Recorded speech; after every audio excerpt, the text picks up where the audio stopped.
Well, the beautiful shutdown continues. Hello, fellow Texans. It's the James Show, News Talk 820 FM, WBAP. I am your host, James Parker. Now, I am enjoying the shutdown. As a limited government guy, a guy who thinks government needs to shrink by about 90% at the federal level, I'll take any victory I can get. Anyone gets sent home in D.C. and we don't have to pay their salary for 5 seconds, I'll take that small little victory. But it's going to be an absolutely Pyrrhic victory at the other end of this, because we're learning some really ugly lessons here. The thing I'm concerned about is this demonizing rhetoric about the shutdown and providing health care and killing kids. This is proving that these people haven't learned their lesson about, demonizing rhetoric. After the Trump assassination attempts, after the ICE shootings, after the church shootings, after the Charlie Kirk assassination, they're still throwing out completely reckless hyperbole. It's all but guaranteed to incite more violence against Team Red. They're not backing off. They're mashing the gas. That's what you should be concerned about here. Not that we're having a government shutdown, or not that, we might lose health care for illegals or whatever the heck. I mean, we'll get into that, and that's worth talking about, no doubt. However, if you just kind of zoom out and look, these people are continuing with the rhetoric. And I don't blame AOC for this. I don't blame Hakeem Jeffries or Nancy Pelosi or any of the other politicians whose job it is to scare people into voting against their political opponents. Notice I say they're not scaring people into voting for them. Most Democrat voters I know are voting against Republicans. But in this situation here, it's the media that's supposed to hold them to account. Maybe academics, maybe other pundits out there, maybe people on social media, maybe your neighbor who's on Twitter. But when they can go out here and say, Republicans are killing children, and the media person on the other side of the interview doesn't go, stop it. Say, can we just tap the brakes on all that? No one's trying to kill children. I mean, unless you're like Buffalo Bill from Silence of the Lambs, the average American person is not some psychopathic serial killer. Perhaps maybe they just want a smaller government. But when you do this incredibly dishonest thing where you intentionally mislead people out there into confusing healthcare coverage with healthcare treatment, then you can go out there and you can say statements that I guess can kind of sound true. They're definitely not true. And people are believing the lie. And so it's driving them into a spiral of hatred. And so these people that they've already been told their entire lives, they believe that you are a racist, sexist, bigot, homophobe, Nazi, literally Hitler, fascist. It just feeds into that, there's a confirmation bias there. And this is proving it so hard. AOC yesterday talking about how this shutdown is going to kill kids. Kill kids. Now, if this were true, then a rational person would say, well, it's time to go get a gun and take these guys out. It's better that, I assassinate some actual fascist Hitler-type people than let thousands, millions of kids die. Heck, I'll even go to prison for it, or I'll off myself when the cops show up, like the ICE coward did. Here she is yesterday.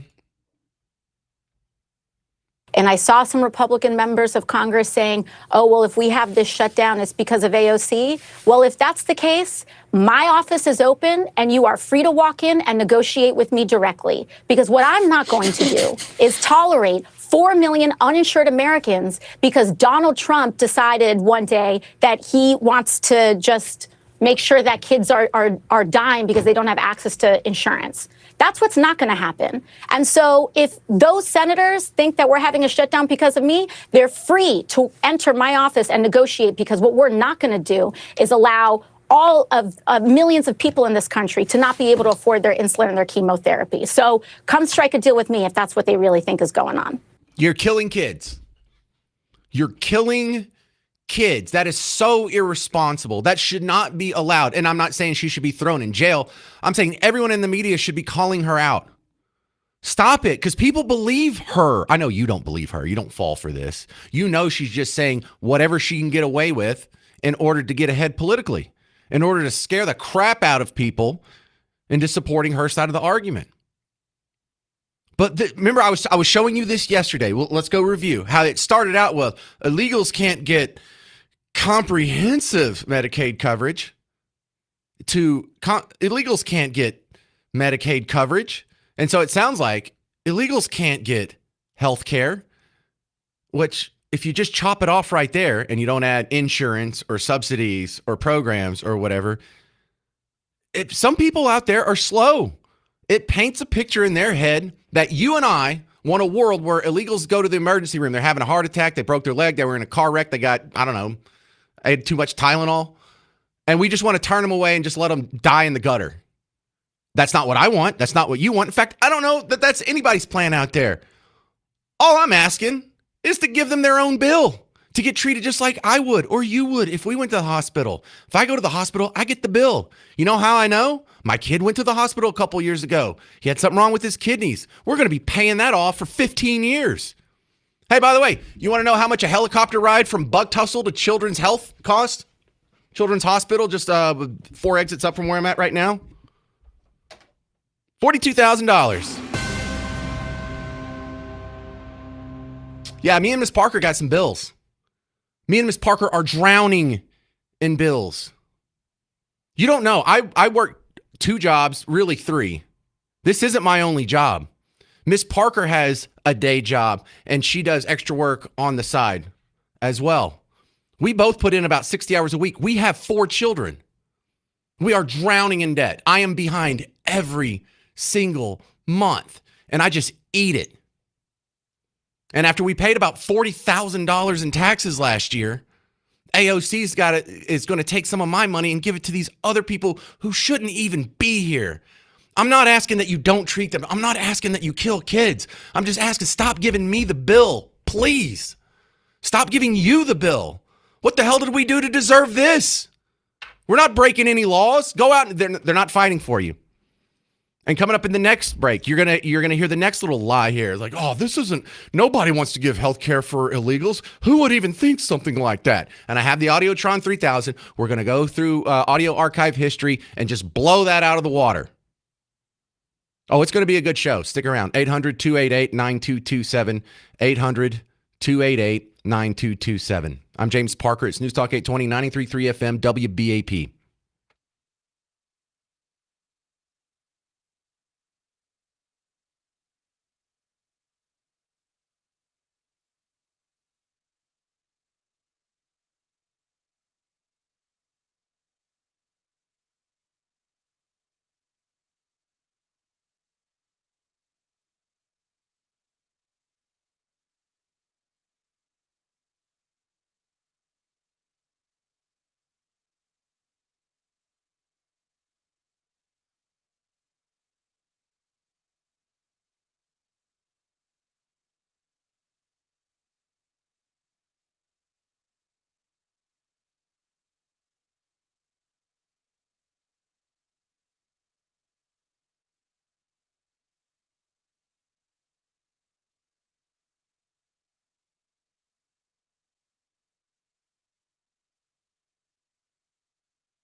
Hey there, welcome to the James Show, News Talk 820, 93.3 FM, WBAP. I am your host, James Parker. So who gets the blame in a shutdown?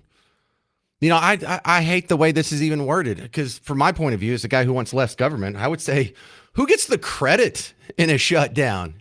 People are trying to, oh, this is a Democrat shutdown. No, this is the Republican shutdown. What are y'all talking about? Well, shouldn't you be out there like, hell yeah, shut down the government? People have been asking for government cuts. That's the whole thing I campaigned on. People were beating down the door to try and at least curtail this by a little bit. So, yeah, uh, why isn't anyone taking credit? I don't know. Let's ask an expert in political science from Tarleton State University. Dr. Bo Kabbalah is on the James Show. Welcome, Dr. Bo. Let's talk about that. Why is it considered why is it considered blame for a shutdown? Why is one side always trying to blame the other one for a shutdown? I figured that'd be a bragging right.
Well, Dr. Bo, we have this bill that to me looks like it's just a continuation of the last Biden budget with a couple of kind of scalpel cuts from the one big, beautiful bill. Is that the only change? Because that's the only one I see.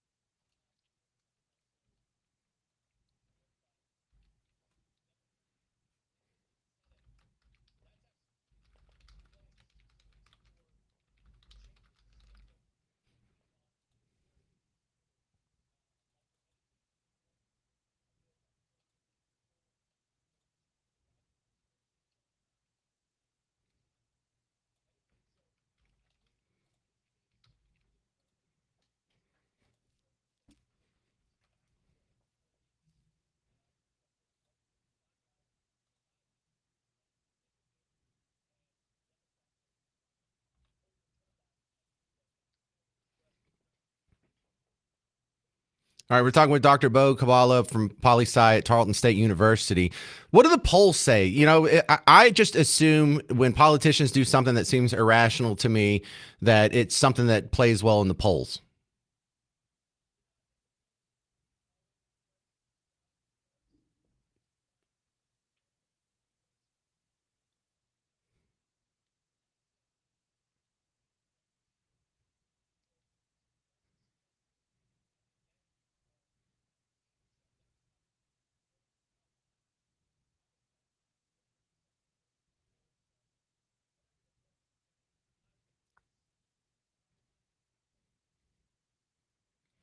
How long do you think it's going to last?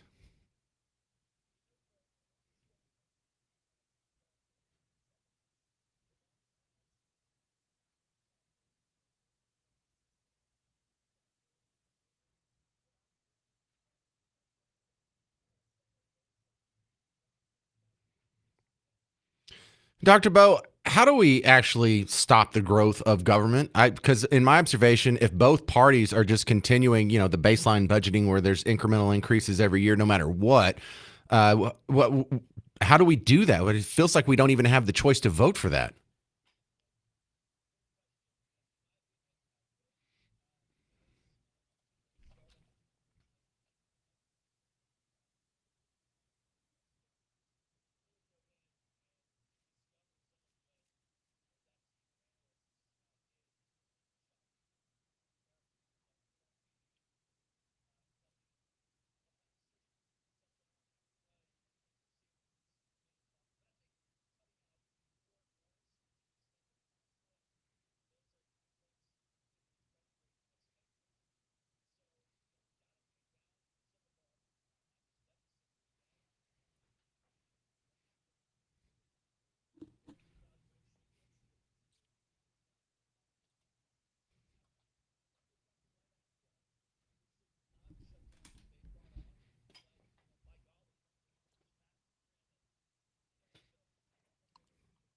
Well, when we have an air quote government shutdown, it seems like there's still a whole lot of government working right now at the federal level. What is it, like 80% still open?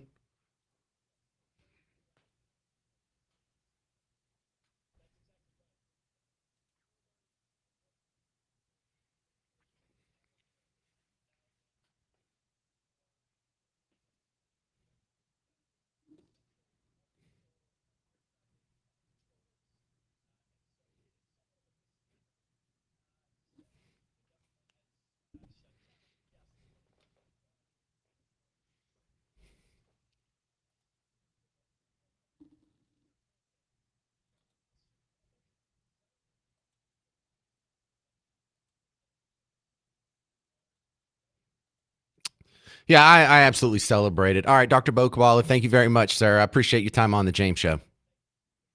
All right, good stuff. See, professors don't get as worked up as I do about this. They're a lot more credible.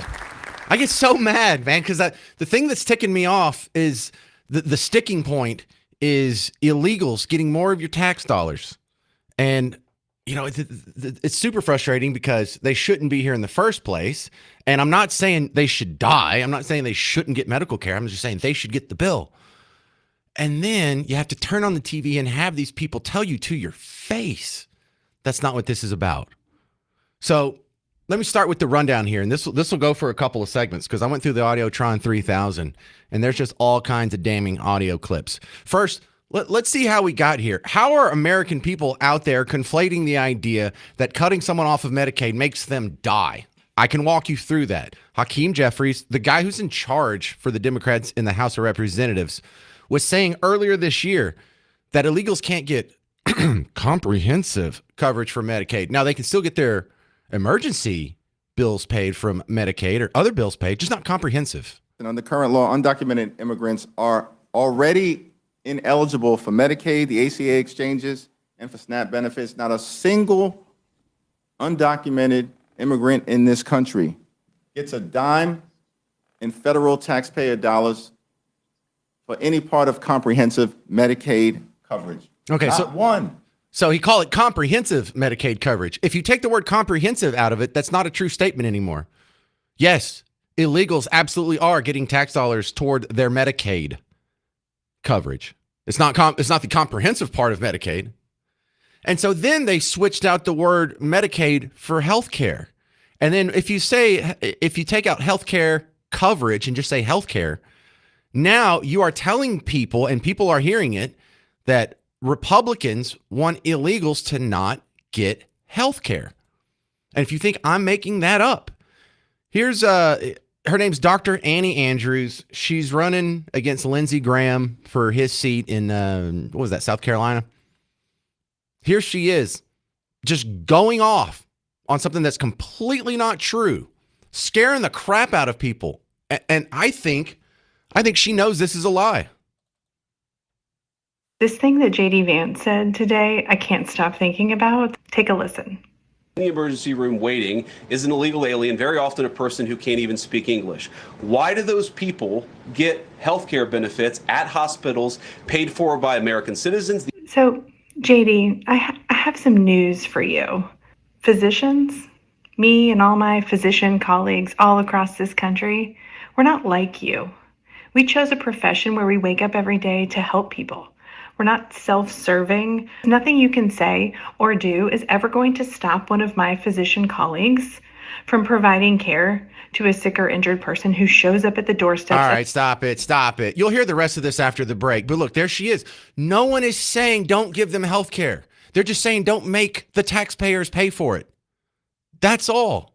And if you don't get that, then you're not qualified to run for Senate or even be a doctor, Annie. But be careful, because when we come back from the break, I'll play you the rest of this clip. You might wreck your car. 800-288-9227. I'm James Parker on News Talk 820, 93.3 FM, WBAP. Hey, football fans. It's finally here again. Thursday's back. We got a Thursday night game.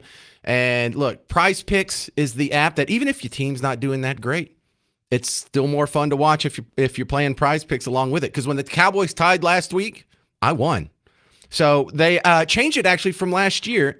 Prize Picks is the only app that now offers stacks. And what that means is you can pick the same player up to 3 times in the same lineup. So you could have Dak Prescott for passing yards. You could have him for passing touchdowns. You could have him for, I don't know, what's another one? Rushing yards. So you can have up to 3 times same player in your lineup. Prize Picks is the only app that does that, which means if you know a guy's about to go off and have a good game, like a running back playing against the Cowboys, then you could say, look, I'm just going to stack this guy up. And if he has a really good game, that's all you need to come away with up to 2,000 times your money. You get that? Your winnings 2,000 times your money. So download the Prize Picks app. Use promo code WBAP. You get $50 in lineups with your first $5 lineup. Download Prize Picks. Use promo code WBAP for $50 in lineups with your first $5 lineup. Prize Picks. It's good to be right.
Dan Bongino. Yeah, I was going to do it anyway, Garrett. You don't have to remind me. Welcome back to the James Show, News Talk 820 93.3 FM WBAP. I try not to be emotional, but I sometimes I just can't help it here, especially when we're talking about this healthcare stuff, when we're talking about a shutdown, when we're talking about $37 trillion in debt, and y'all just want to stack another $2 trillion on it. Both parties are cool with $2 trillion deficits. That ticks me off. It should tick you off too. Look, if you had saved $100,000 in your IRA or 401k up to year 2020, that only buys $75,000 worth in 2025 right now. You have been robbed of 25% of all of your retirement savings. You're cool with that? You've been given a 25% pay cut. You didn't do anything wrong. You okay with that? Both parties are screwing you so hard. Democrats are only trying to screw you a little bit harder. Just a little bit harder. They can't even cut out your taxpayer dollars going to medical care for illegal immigrants, people who shouldn't be here anyway. Criminals. Their very presence in this country is breaking the law, and they should be rewarded for it with your tax dollars. Do you really know how much you pay in taxes? Do you really know? Because some people say, well, yeah, I'm in like the 20% tax bracket. Or some people are like, well, I got some deductions. I'm in the 12% tax bracket. Dude, you have no idea what you're talking about. Even if you do just have it down to the 20% tax bracket, which isn't that much. That's for like a household of 100-something thousand. So if you and your spouse works and y'all are taking the standard deduction, there's a pretty good chance you're in that 20% bracket. But on top of that, you have to pay 13% in Social Security taxes. You have to pay another, 2-3% in this Medicare, Medicaid. So we're already up to 35%.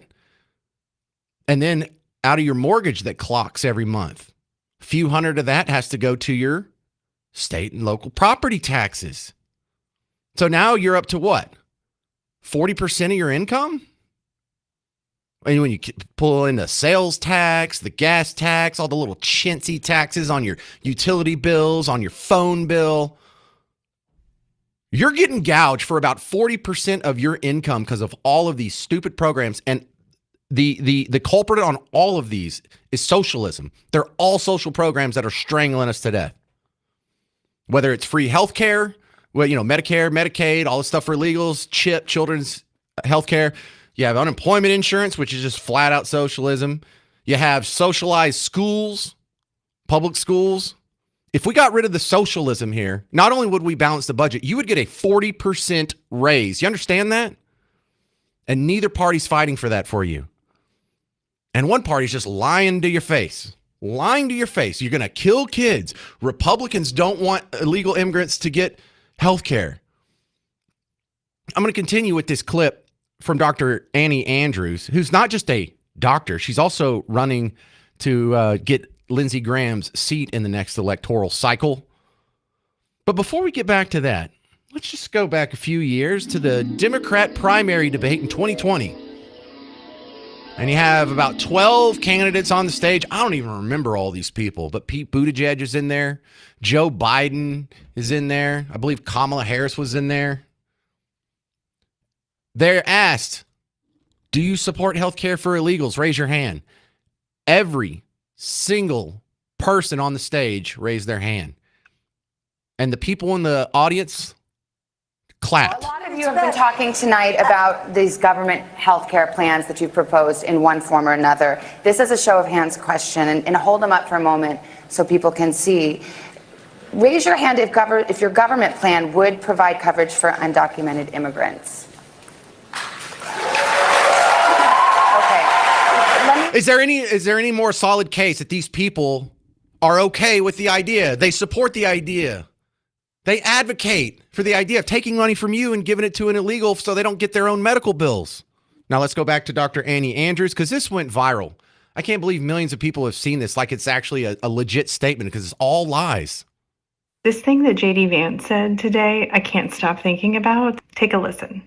In the emergency room waiting is an illegal alien, very often a person who can't even speak English. Why do those people get health care benefits at hospitals paid for by American citizens? See, notice he said health care benefits paid for by American citizens. He doesn't say, why do they get health care treatment and then cut it off there?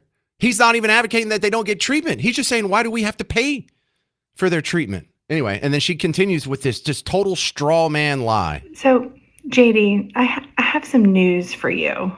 Physicians, me and all my physician colleagues all across this country, we're not like you. We chose a profession where we wake up every day to help people.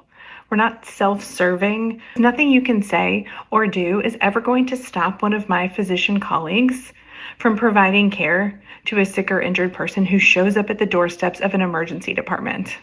Also, side note, emergency departments are legally required to provide emergency care to anyone who shows up at their doors because of a law called EMTALA, which was signed into law under Ronald Reagan's presidency. Ronald Reagan signed this compassionate bill, which legally requires emergency departments to provide emergency care to anyone, regardless of their insurance status, regardless of their immigration status. And I dare you to try to stand in the way of an emergency medicine physician and a sick or injured patient. No one's trying to do that. You understand that? No one is trying to do that. Now you're thinking, who could believe this? It's quite obvious. She just built a straw man and tore it up. No one's advocating for that. But here it is. Here's another viral video of someone who believes people like Annie Andrews, believes AOC, believes Hakeem Jeffries, believes what the MSNBC people say. When Republicans tell their MAGA voters that Democrats are fighting for health care for illegal immigrants, I mean, does that make sense to them? What would be the upside? You tell me. I'm one of the people the Democrats are fighting for their health care because I'm on the Affordable Care Act, because I own a small business and I have for 15 years. I'm actually working right now in my garage, packaging things up. It's not a glamorous job. And I get my health care that I can afford for my family off the Affordable Care Act. And the premium is about to go up 85%. Why would Democrats be fighting for healthcare for illegal immigrants, people who are here undocumented? Those people are afraid to go to work right now. They're not going to hospitals and doctors' offices, and it's already illegal for them to get healthcare through Medicaid. That's not something that exists. And they're rounding these people up and sending them out of the country. What would be the upside for Democrats to fight for that? I mean, I just want to know, how does that make sense to them? How do they just hear that and believe it? Democrats are fighting for health care for U.S. citizens like myself. And they don't live in the same world you live in. They have a different set of truths. They have this fantasy land. How could anyone believe Democrats would support health care for illegals? I don't know. Maybe because I saw the Democrat debate in 2020 where they all raised their hands when they were asked about it. No wonder they keep shooting at us. No wonder Charlie Kirk got murdered. No wonder why they're shooting at ICE facilities. They're lying about us. The hyperbolic rhetoric continues. We're being painted as soulless, dehumanized Nazis, and it's not stopping, even after all the violence you've been seeing. And it's even worse with this shutdown rhetoric. 800-288-9227. 800-288-9227. And another ridiculous viral video sob story that just shows the fantasy land that some people are living in. Coming up next on The James Show. And this is important because until we break this worldview, until we can pierce that veil of lies, they're never going to stop voting for Democrats, and they're never going to stop shooting at us. I'm James Parker. It's News Talk 820, 93.3 FM, WBAP.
They're trying to spend more of your money.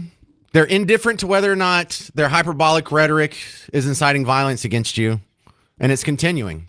I'm James Parker on The James Show, News Talk 820, 93.3 FM, WBAP. We were just regaling over one of the things that this shutdown is exposing is, number one, neither party cares about balancing the budget. So just expect inflation to continue and the debt's going to keep going up. Deficit's going to keep going up. Neither party's serious about it. That just disgusts me to no end. But the more important lesson on that is that the hyperbolic rhetoric isn't stopping. They're hitting the gas. And it's very dehumanizing. And all the violence you've seen, it's going to continue. There's going to be more Charlie Kirks.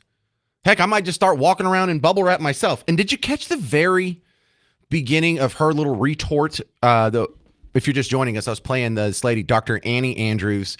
She went viral this week talking about how J.D. Vance wants illegals to die. And doctors are better than that. We're not like you. It's very dehumanizing. And when we talk about inciting violence, this is the kind of rhetoric I'm talking about. Just the first 15 seconds of this. This thing that JD Vance said today, I can't stop thinking about. Take a listen.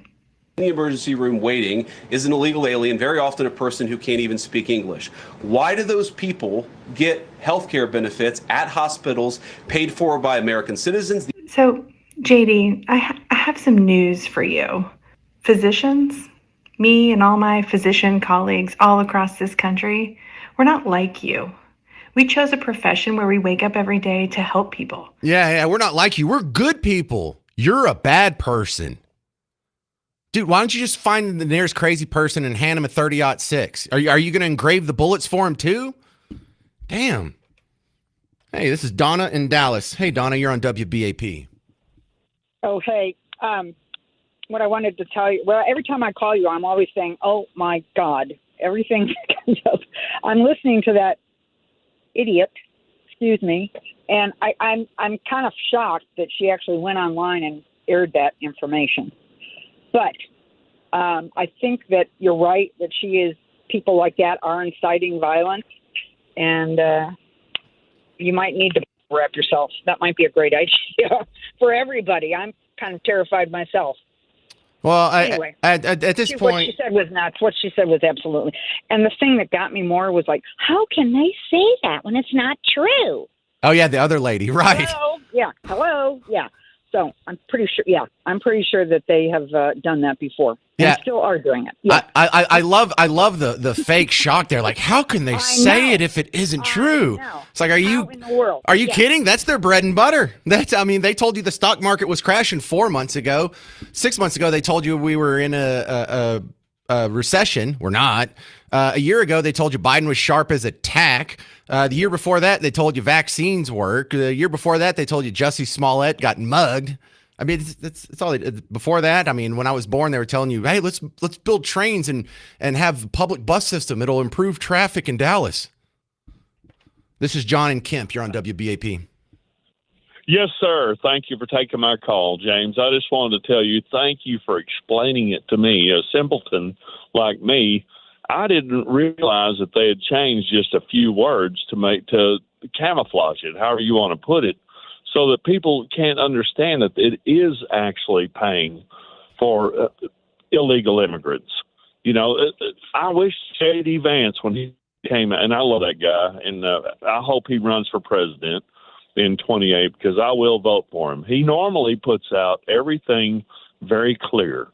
I wish he would have just said, hey, they changed these words.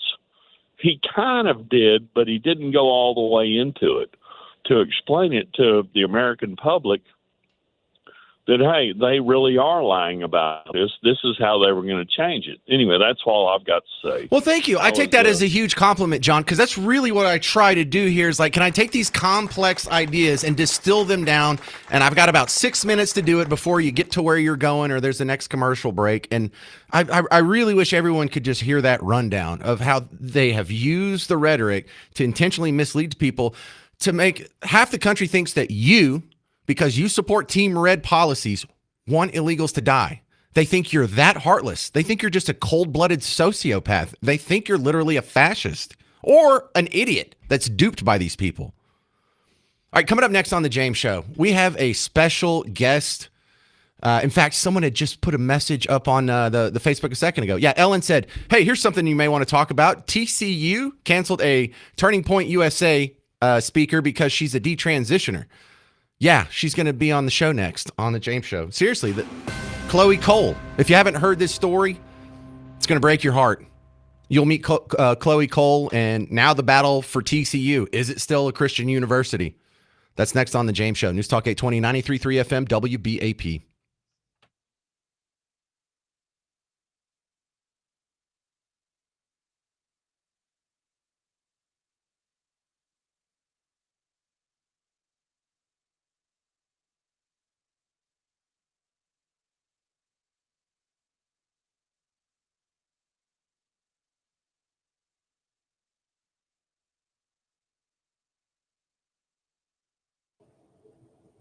It's absolutely silly we didn't do it always. Right? Of course, we've only had one other person in here, but Tim Young. There he is. Hello. Hi, y'all. I'm floored at how ill-equipped we are to have guests. Hey, share. Oh, I forgot. I'm sorry. Mitchell. Hey. How's it going? Hi. Garrett. Does she have headphones? She has. Do you have headphones? Headphones? I don't. Do I need it? Yeah. To be able to hear him. I'll go get you my adapter. Okay. Hey, Chloe. Yes. So you're gonna be here. Okay. I'm gonna get her an adapter of mine. Who what? An adapter. Oh, for the headphones? Yeah. All right. You'll show up there. This is what will be on the stream. I'll be in that room. You can look at me through the TV or the glass. It's all the same. Okay. Thanks for coming in. Yeah, thank you for having me. Man, I got a bunch of TCU guys that are pissed about this. Pissed about this. Now, you're not local. You're not from here, are you? I'm not. Okay. I'm an American more than I am a Californian, though. I just travel all over. Right on. Are you Mitchell? Yes. James. Nice to meet you. Man, thanks for coming on such short notice. Of course. How long y'all in town?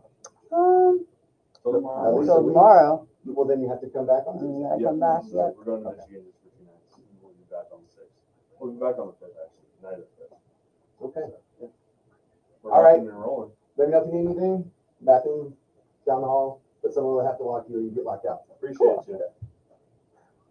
Hey, Sherry, would you mind helping me tighten the straps on this?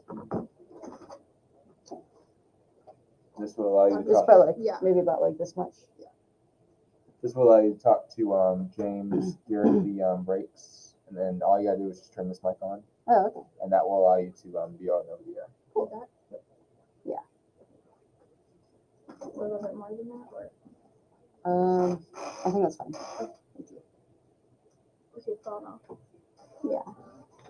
Yep, it is. Both of them? As TCU grad myself, I am pretty appalled by all the stuff that they are doing. That's just not true at all. Yeah, I know a few alumni from there, and they're not happy about it. A lot of friends, man. A lot of friends from TCU just like unfriendly because of back when I was very political, and it's just like, you guys just like, they don't, they say they want to be inclusive, but they do stuff like this, and it's like, oh my gosh. They want to only include the people who are convenient to. What's your influence? I don't see any on this side. Oh, sorry. I just assumed those ones are already plugged in over there, and I didn't want to miss anything. You guys should use my headphones. Do I? You should use my headphones if you want. No, that's all right. You can use yours. We'll get this entangled. Good Lord. You better put it wires.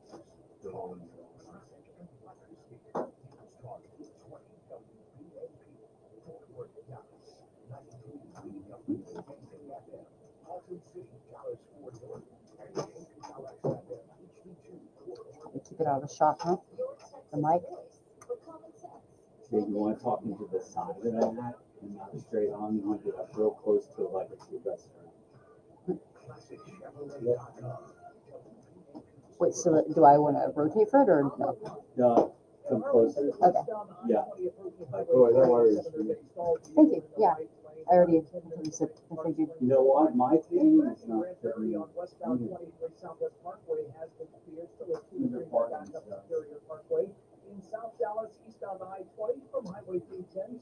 Is it rare for you guys to have guests?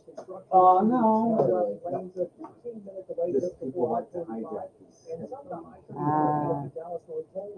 Like somebody has a fetish for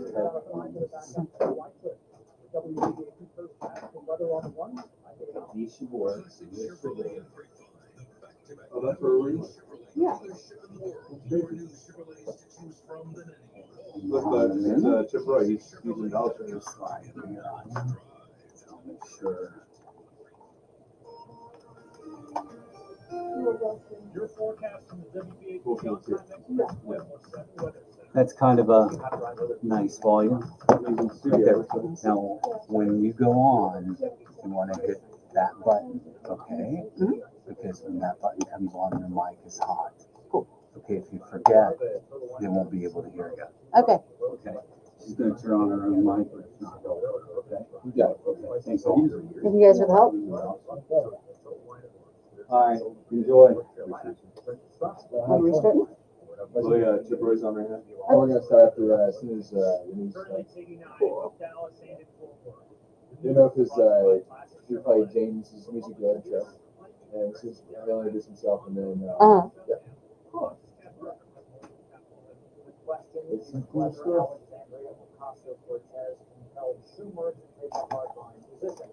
Critics argue Schumer appeared left and is trying to protect himself. Ocasio-Cortez contends she is not highly. Really cool. That's a cool name. This is so not about. Cole's actually a pseudonym though. What's that? My last name is actually Brockman. It's kind of boring.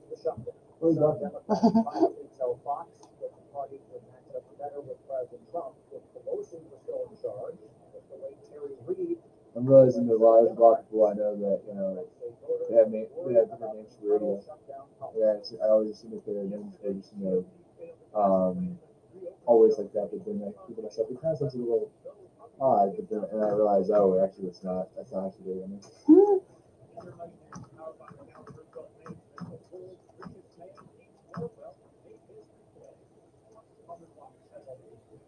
Billionaire Elon Musk is reportedly the. That's what happened, you know, with you. I think when you were next to Steven Crowder, had him on. What's that? Well, Steven Crowder did a thing at TCU, the Change My Mind things. And one of the students lost everything on it. He got expelled for, you know, losing to Steven Crowder. I remember that. Yeah, I don't get why, you know, they won't let you do it, and it's like, it doesn't make sense. It really doesn't. It would just be so much more convenient for them if they did. Yeah, I agree. I didn't realize how much, you know, how good it would actually make them look. Because by doing this, it just makes them look terrible. Yeah, it's awful. It wouldn't have been a story if they just let her on. And it was also It works for us. 30 minutes, breaking news, 24/7. Check back several times a day and keep connected to DFW to News Talk 820 and 93.3 FM WBAP, your new home for Markley, Van Camp, and Robbins, weekdays 11 a.m. till 2. WBAP salutes Kennedale. Thank you, Kennedale, for listening today to News Talk 820 WBAP. I just got the new iPhone, the orange color. I'm super happy about it. There you go. Hey there, fellow Texans. Welcome back to The James Show. It's News Talk 820, 93.3 FM, WBAP. I am your host, James Parker.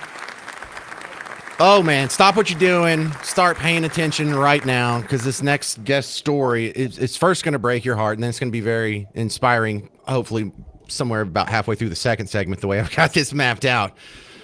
You probably never heard her before, unless you're terminally online like myself. Her name is Chloe Cole, and I'm not going to give you the background on her. I'm going to let her give the background because she is a public speaker now and does a pretty good job herself. So, Chloe Cole, welcome to the James Show. What brings you to Texas, Chloe? Thank you for having me here. Yeah, I'm here in Texas primarily for a few university events. I speak a lot on the transgender issue as well as other cultural issues, and my absolute favorite place to do that is on college campuses. So I've spoken I think at Texas State University, at UT of San Antonio, and I was actually supposed to have an event on campus at TCU, but they don't like my message very much, it would seem.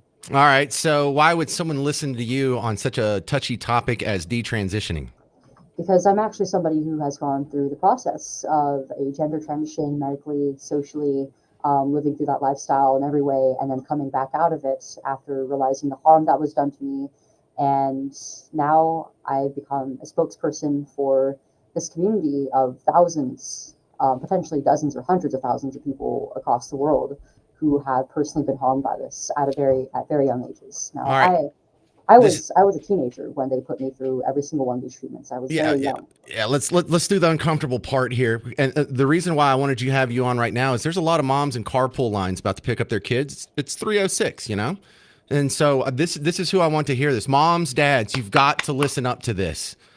Let's go back and tell your story starting when you're 13. Yeah, so I was about 11 when I got my first cell phone.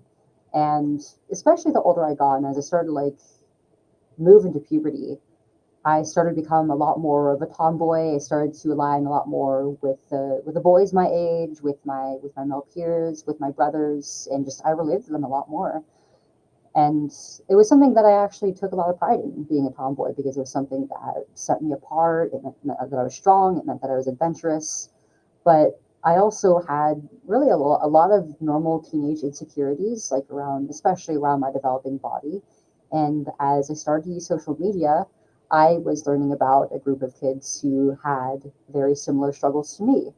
But they gave themselves a special label. They called themselves transgender. And through this lifestyle and through this label, they seemed to become so happy and feel like it seemed like they were becoming, they started to have this feeling of becoming more whole. So I started this feeling of questioning eventually became a decision that I made. I decided at age 12 that I was actually a young man, and that was why I was more boyish, and why I didn't feel pretty, and why I didn't feel very feminine. And so I told my mom and dad about these feelings that I had, and that I didn't want to be their daughter anymore, but their son.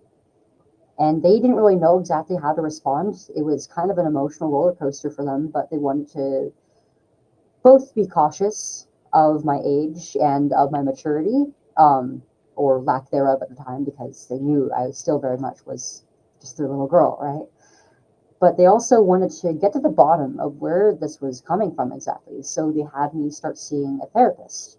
What they didn't expect, though, was that what therapy really comprises of, what it really means to a lot of doctors when they're dealing with gender confused young patients, it doesn't mean like actually diving into the issues that these kids have. It means just saying yes, yes, yes to everything. Yes, we are going to call you by the opposite sex. We're going to call you whatever you want, by your preferred name, by your preferred pronouns, and we are going to have your mom and dad do the very same.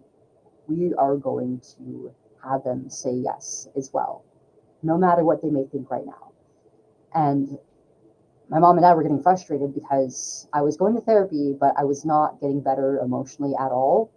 I also expressed to them that I felt like nothing was happening really in these appointments, but they were never really followed up with about what was actually talked about between me and the psychologist. So they decided to talk to the doctors themselves, and ask them about why I was experiencing this confusion, whether it might be a phase or not.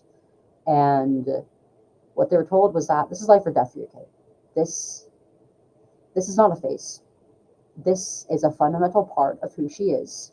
And you are going to accept your daughter as your son right now. Because if you don't say yes, if you don't call her, if you misgender her, if you don't say yes to her receiving treatment as early as possible, that could lead to an early unfortunate death for her. Your child might just take her own life if you don't do so.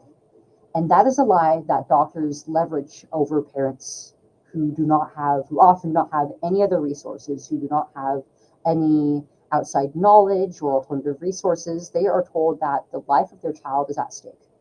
And They repeated this lie to my mom and dad several times over and over and over again, especially as the treatment path became more and more invasive.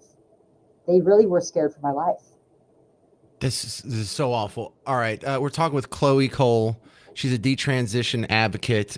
Coming up after the break, we're going to get into how far down the rabbit hole, the trans rabbit hole, she went, the process by which she climbed herself out of it, and now the current conflict with the folks over at TCU. And it's overlapped with the Turning Point USA chapter as well. So there's just all kinds of the rest of the story. You got to hang out for 4 minutes and catch the other side. This is Chloe Cole on The James Show. News Talk 820, 93.3 FM, WBAP.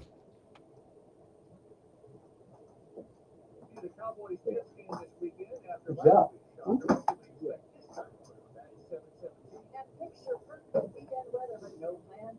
Back up.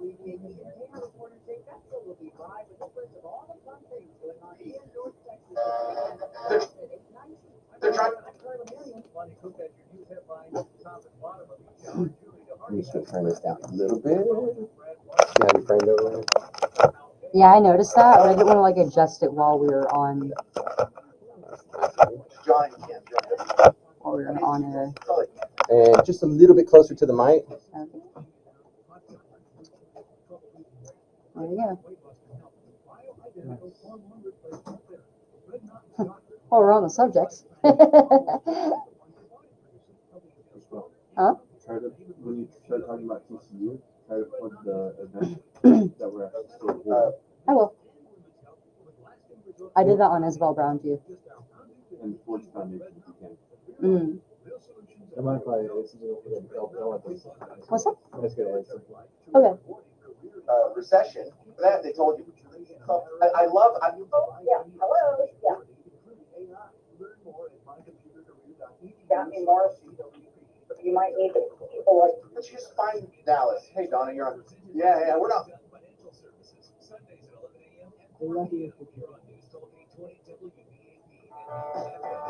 Hey there, Walt.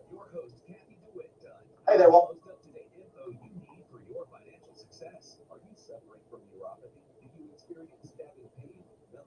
Worked up as I do about this. We're a lot more credible. I get so appreciate your time on the James Show. Thank you, Mr. James. Thanks for having me. Good stuff. Good stuff.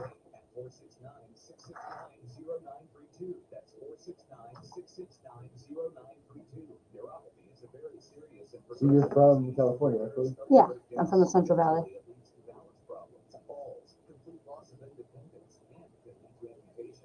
I'm Dr. Matt Thomas, DC, founder of When I first started going to TCU, which was 10 years ago, they said that California actually has the most going to TCU there.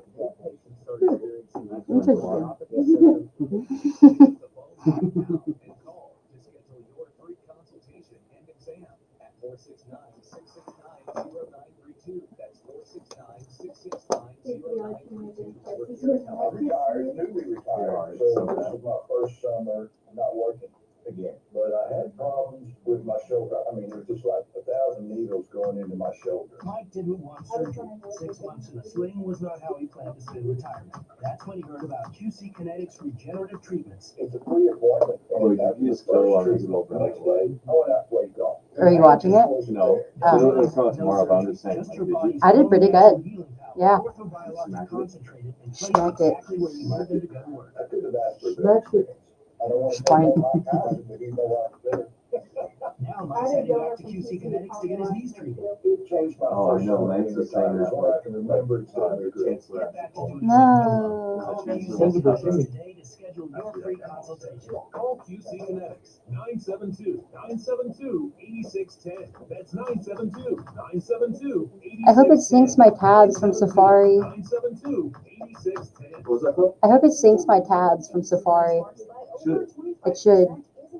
I don't see anything yet, but we're. Yeah, you gotta give it, it's got next to the Wi-Fi and then it'll all come in. Yeah. Like, I bet some of your messages. Oh yeah, they're all missing. They're all missing, yeah, it takes a little bit of time.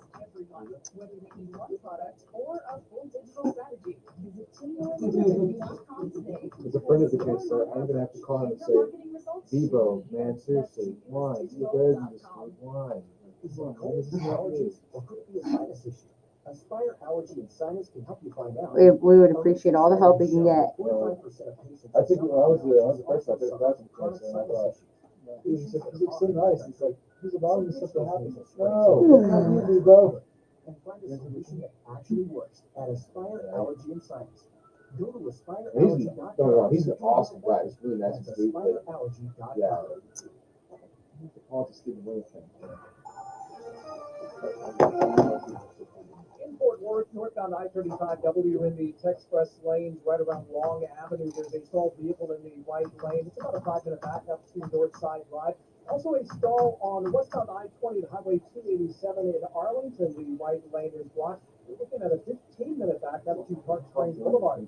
South Dallas eastbound I-20 between Highway 310 and just before Galley 30. There's road construction with 2 left lanes.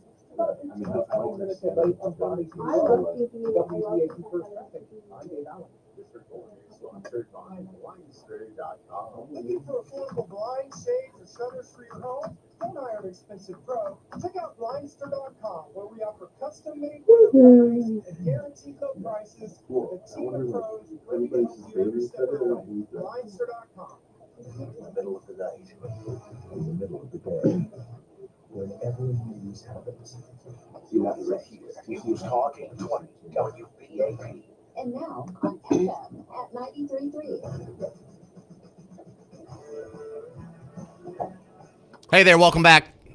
This is the James Show, News Talk 820, 93.3 FM, WBAP. I am your host, James Parker. We're continuing with our guest, Chloe Cole.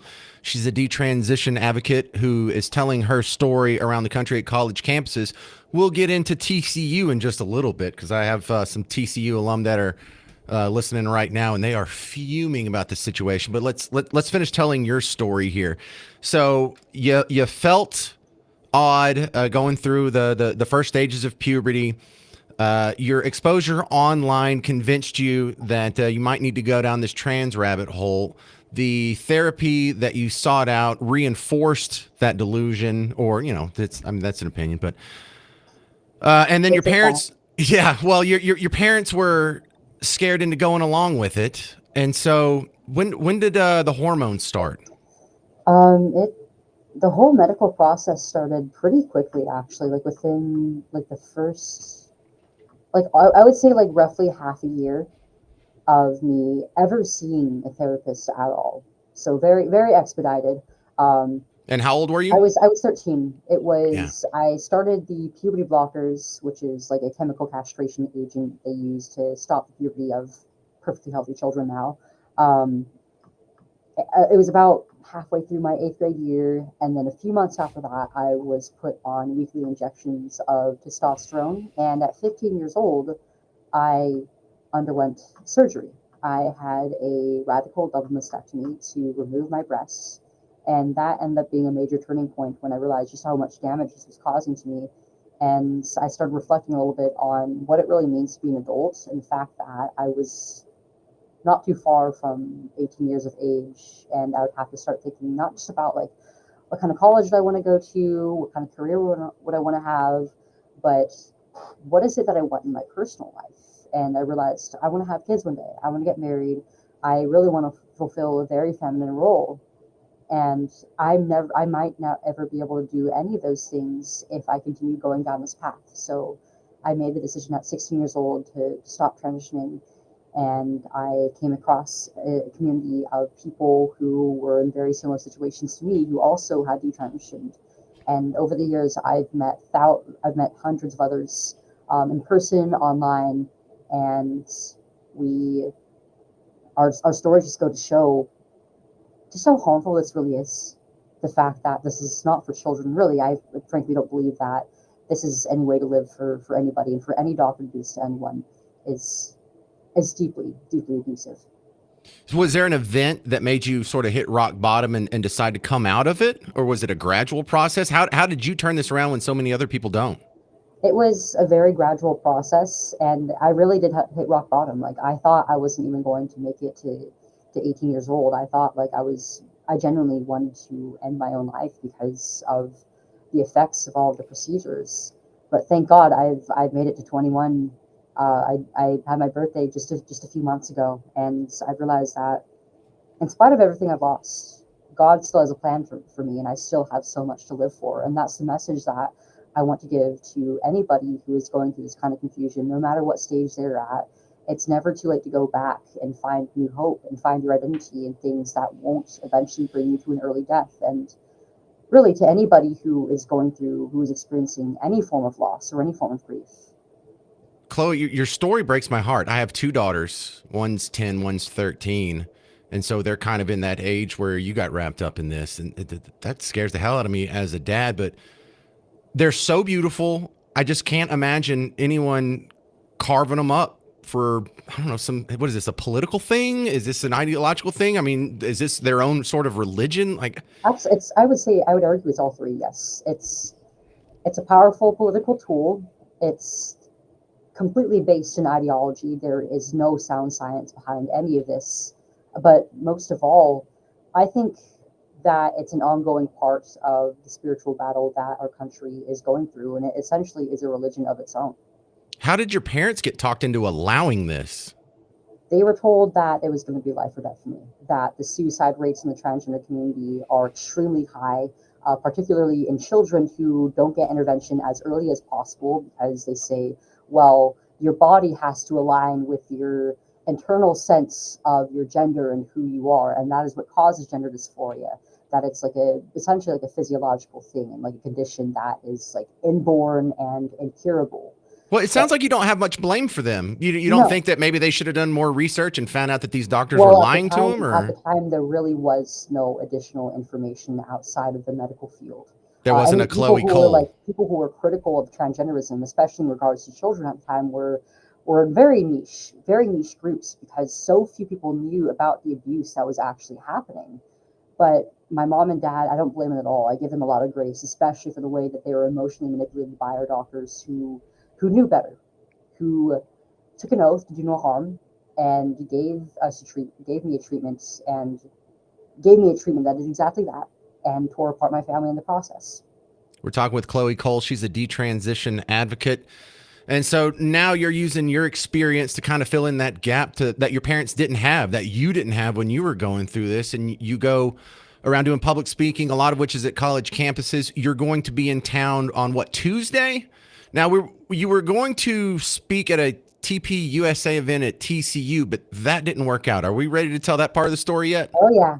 All right. So what's the TCU back and forth? Because they've released a statement today about your situation, but I want you to get your side out first. Right. So in their statement, they said, well, we never had an event planned with them in the first place. We didn't cancel anything. And maybe technically that's true. But the thing about these colleges, having spoken at dozens of them over the years, that's the exact kind of tactic they use to bar speakers like me. They use all these technicality, they use all these rules to make it so that it's nearly impossible for Christians, for conservatives to hold events on campus. And that's exactly what they did here. They let us on for a few weeks, and we gave them several weeks' notice. They absolutely could have pulled an event together. Oh, I don't know about the leading on part. Fill me in on that. So they gave us the impression that we could have an event with the necessary resources and that we needed. At first we were expecting about 600 people in attendance, and now that there's so much attention being brought to this situation, it's a lot more. And they had multiple rooms that were available, that were open, that had that capacity or much more than that. And then eventually they said, well, you can't bring people from outside the school to this event. You can only have like a select number here. And then you can have this room that only has about 200, which is less than half than what we're expecting.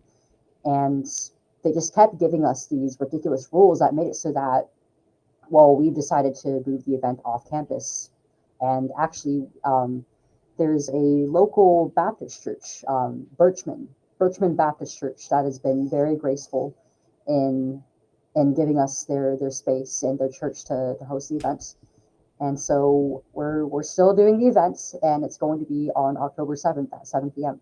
Yeah, we'll get a little more into that and what happens at the events. We'll continue with Chloe Cole. She's a detransition advocate. Find out when and where the specifics on where you can see her on Tuesday. And if you can't get it out, I understand you have a busy schedule. You can't go see her. You at least have to look this stuff up online because you'll hear some of the rest of the story. But this goes so deep, and it's amazing what you're doing here. We'll continue with Chloe Cole on the James Show next. News Talk 820, 93.3 FM, WBAP. Right on time, too.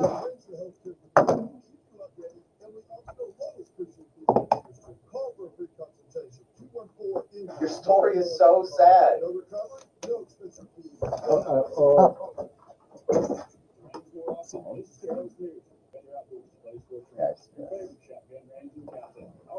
Is that the laptop? Can you hear me? Oh, I gotta hold it down. All right. I mean, there's definitely a lot of sad parts to my story, but Doesn't this break your heart that I have to do this once a week or whatever? Once a week. Well, I don't know how often you speak. I don't mind it. It's for a good cause, and there's a lot of hope in it too. Okay. Man, I don't know, because I got daughters, and that's what I think of in this. The older I get, the more it makes me sad, not about myself, but just reflecting on the fact that there's so many kids out there who this is happening to. And that's exactly why we got to keep fighting, got to keep bringing awareness. Agreed.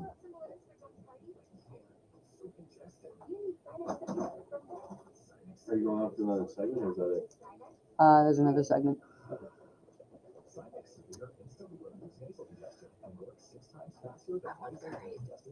I want curry so bad. I'm hungry. I want curry. Like Thai curry.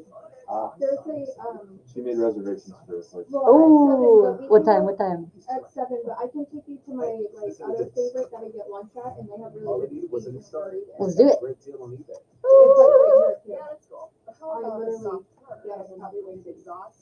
kind of food do you like?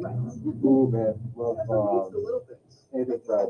Anything fried? Yeah, anything fried. That's very southern. Very Texan. I also like Asian food. Asian food or Cajun? Cajun. Both are pretty good. What you? I grew up with a lot of Asian food. I'm in a very Asian area, so that's a lot of my taste. And then like meats, like red meats especially, like beef, elk. I had a bison burger once. That was pretty good. Bone, like I like stuff with like bone broth or like bone marrow in it. I'm a meat master.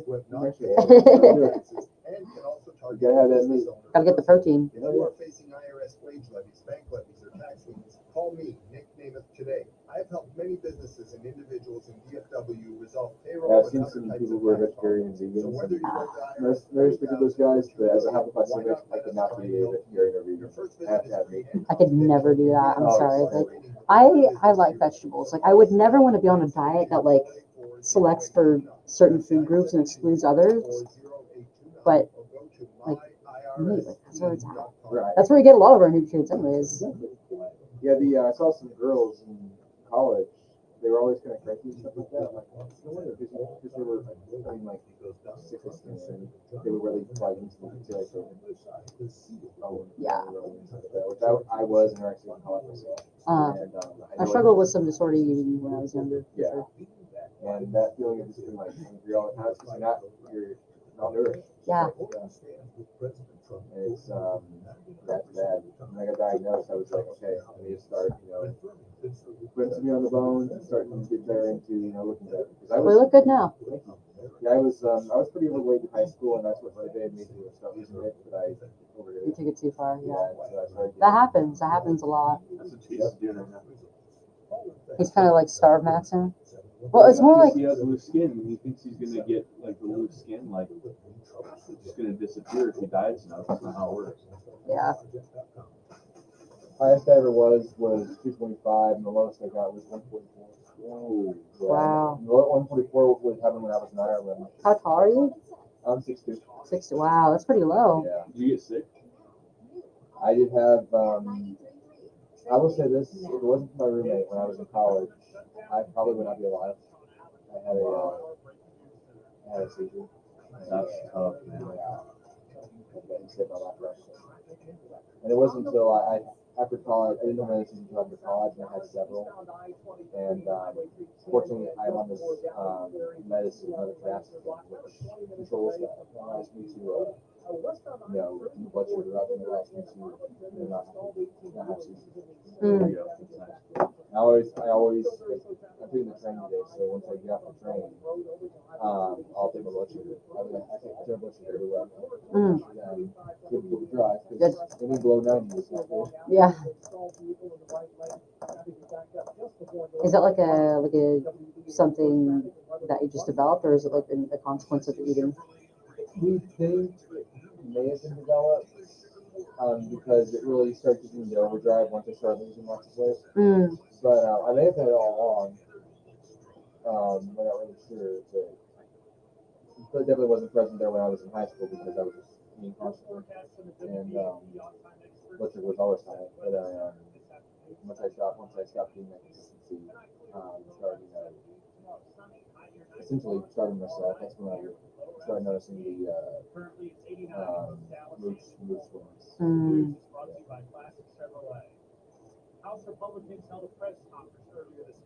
This is pretty familiar. Talk to me. Health issues. Yeah. Because my mom, I grew up with a nurse for a mother, and then like I'm surrounded by in the detransitioner community, so many of us have been like home medicated. So it's like this is just. I feel like I'm at home talking about this. I'm glad you guys are bringing awareness to these kinds of things because, like in the case of transgenderism, I often see that it's celebrated. Yeah. And it's like it's abuse. It's very similar. It reminds me a lot of like the communities online about eating disorders, but it's like so much more proliferative. Yeah. There are people that will say it's healthy to trade bulimia for anorexia when neither one is good. No. There's people who will like go back and forth between the communities too. Yeah. Of eating disorders and transgenderism.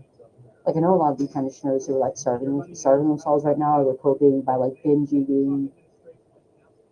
Again, it's not they have these educations for themselves that are unrealistic. I don't think they love consumption. Right.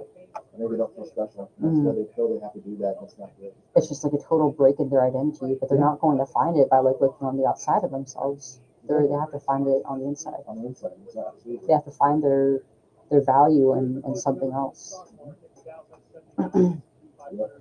And unfortunately, I see a lot of them do this in college. I've seen some friends that were, when they went to college, they were pretty chill. They weren't, didn't think too many crazy things.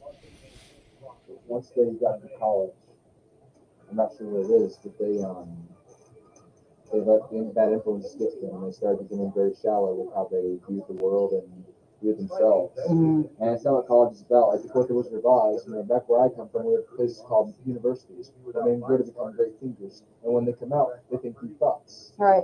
I don't see people thinking deep thoughts. Yeah. So many people just end up becoming superficial, like even if they came from good homes, and I think it's because like a lot of like parents like don't really know like the environment that's on colleges now, so they can't really properly equip them to say like, hey, it's like a real danger that's going that you could be exposed to while you're there. So you have to guard yourself against these influences. Oh yeah, one of my best friends was when we started college. We never really were political at this point, but she was what we would call conservative. She was all the guys. We went to Crockin together, and she was talking about how all the guys were good looking. She was borderline, if you could call it, homophobic. Like she did not like the gay stuff at all. But then she went to college, became a lesbian, and became full-blown liberal. Which is like, it's kind of a classic story. Yeah, I feel like everybody knows a story like that. Well, that because she's not happy. She's not happy at all. Yeah. And it's sad. Seen the same thing happen with friends of mine.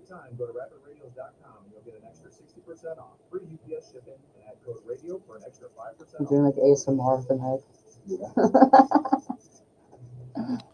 And now's your chance to win $5,000 a day. WBAP. Your chance at $1,000 right now. Just text the word coin to 95819. That's coin, COIN, to 95819. You can score $1,000. Sponsored locally by Mullen and Mullen Injury Law Firm. Good luck.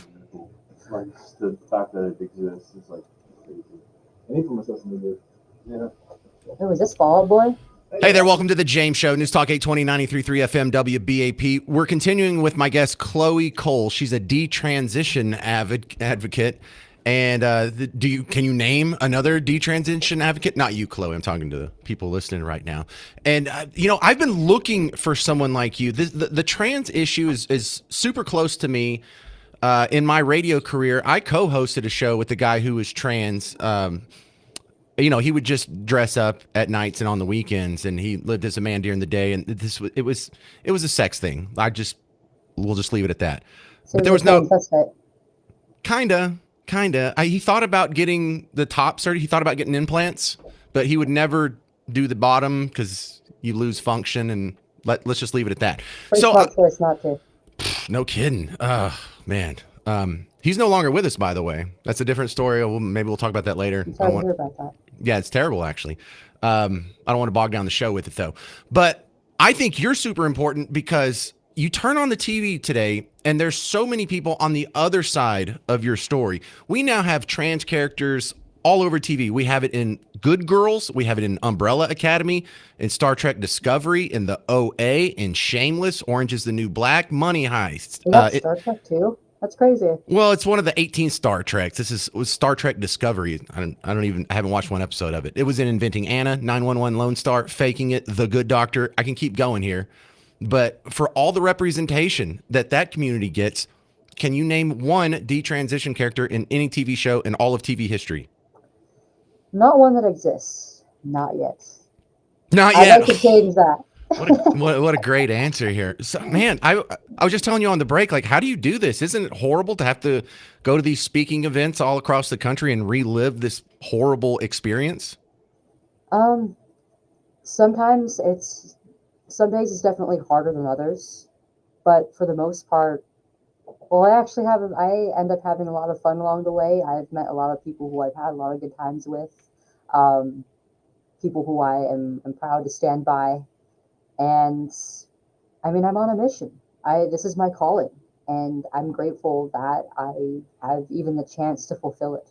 And I've seen just the fruits of this movement that I'm blessed to be a part of come out so much over the years. We've had 26 states passing protections for children against medical transgenderism, and even our sitting president right now has put forth executive orders, and the administration has been, and the federal government has been super involved in tackling this issue. And if it weren't for the normal, just everyday people coming out to tell their stories and talk about the things that they have seen in these clinics, then we wouldn't have gotten to this point. I think that, yes, there's a lot of tragic things that are happening in the world right now, but we still have so much to smile about. I guess, man, that must be faith-based, because the optimism it's not based on that story. That's a terrible story.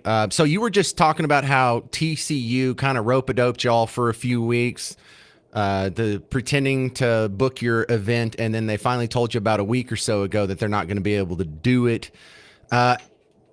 Well, it's more so that they were giving us provisions that just were not going to work at all for our security needs, for our booking needs, especially with the amount of people who we were expecting to be there, which would include people from outside of the school, people in the local community who would want to attend the event. TCU put out a statement today saying on September 18th, TCU successfully hosted a TPUSA event to honor the life of Charlie Kirk, who had previously spoken on TCU's campus to students in the community.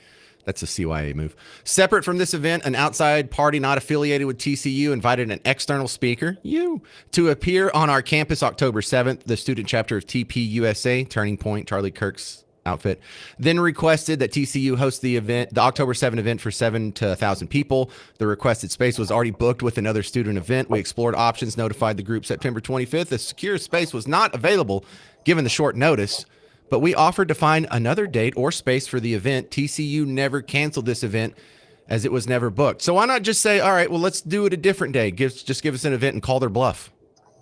Well, I wouldn't really be able to speak to that because I'm not the person who was organizing the event. That would be more so a question for the people working at the chapter, and for the people working as staff at the school.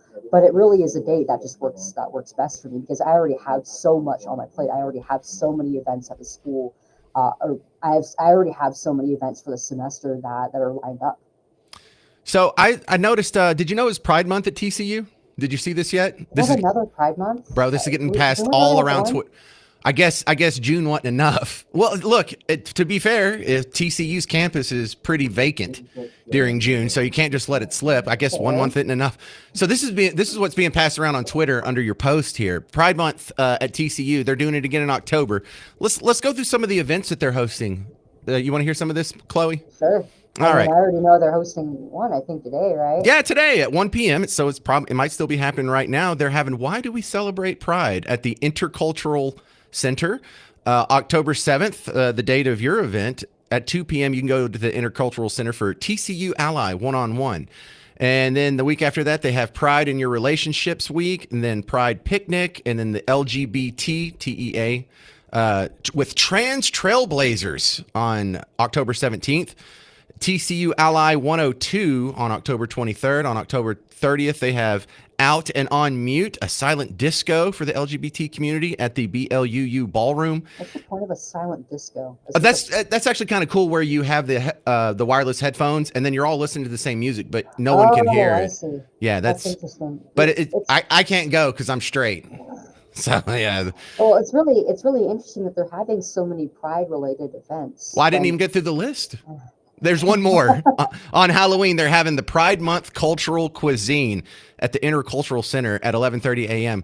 Bro, they're ditching Halloween for this. I mean, you'd think that's their holiday, right? Because they like to dress up and play pretend. All right, don't get me in trouble here. So am I allowed to say that? You're allowed to say whatever you want. I have an employment on the line here. So let's talk about the event that's happening on Tuesday. You're still having an event. It's just not going to be on TCU campus, and a local church reached out to host it. Yeah, it's the Birchman Baptist Church, and they've been awesome to work with. They and the other, there's a group hosting it. I just got a new phone, so I can't check all the details on it, unfortunately. I really wanted to give a shout out to of course, not just the church and to the Turning Point chapter, but there also is another group, I think called the Forge Room, actually. And they all have just been working together tirelessly to put all this together and make everything work in spite of the circumstances. All right. So if you have just one message that you want to get out to kids who are going through this or thinking about going through this, or parents who have kids who are kind of questioning their situation at this phase of their life, what would you tell them? If you're a young person who is experiencing these feelings of confusion, of incongruence with your body and with your identity, especially in regards to your sex, of either being male or female, I completely understand how difficult it is. It was something that I have grappled with for years, but you don't have to give in to the lies. You don't have to give in to the confusion that you're experiencing. There is hope for you. There are ways to find your identity and to find happiness with yourself that don't involve living and going down a path of experimental, lifelong medication. It's ultimately going to do you better to really introspect, to look at where exactly these feelings are really coming from. Because the issue is not your perfectly healthy, developing body. It is internal. It's psychological, and I would argue, as a Christian, oftentimes spiritual.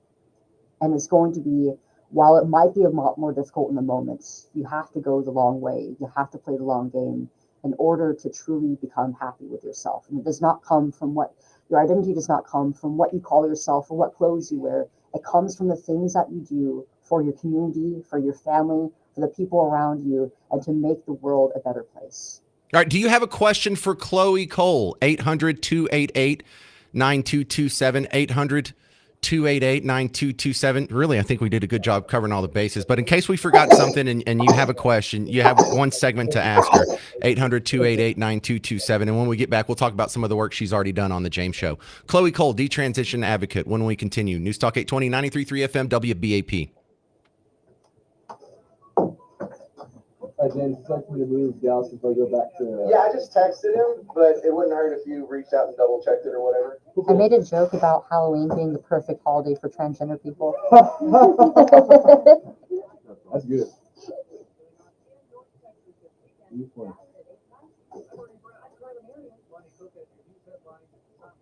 Apparently at TCU they're having like a pride event on Halloween, but it's about like cultural cuisines and not like spooky stuff. And I was like, They give out tricks and treats too. Yeah, tricks and treats. Sometimes they get the book mixed up. it's more like trick or trick, honestly. So, a commenter on Facebook said you were going to focus on the family documentary? Yes, I was. Okay. What else have you done that we can highlight? Because we're just going to have a short segment here.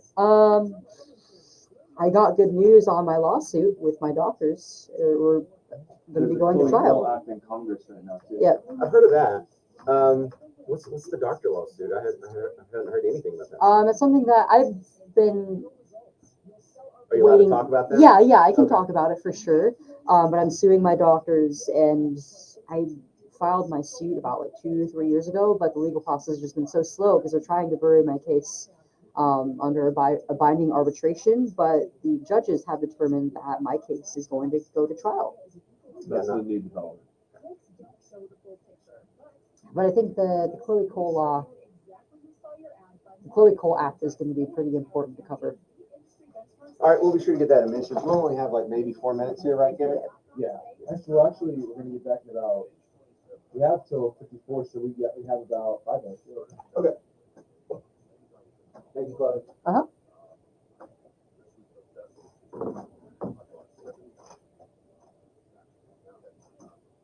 Yeah, every time I want to go to these, they are forcing me to go to one of these type plays. I would just play Aerosmith. Still look like a lady. Dude, I have a lady. I'm like, yeah.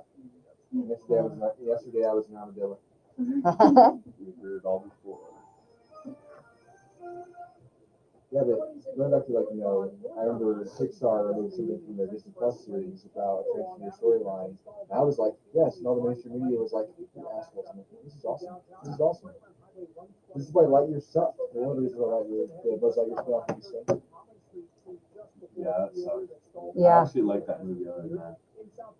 I wish it was like a little bit more developed than it was, and like you could tell with like the choice of characters in the squad that it was like focused on diversity about everything. Like we wanted to see like actual like strong characters. Like kids want to see like actual strong characters that they can like look up to, but it was just like ex-cons.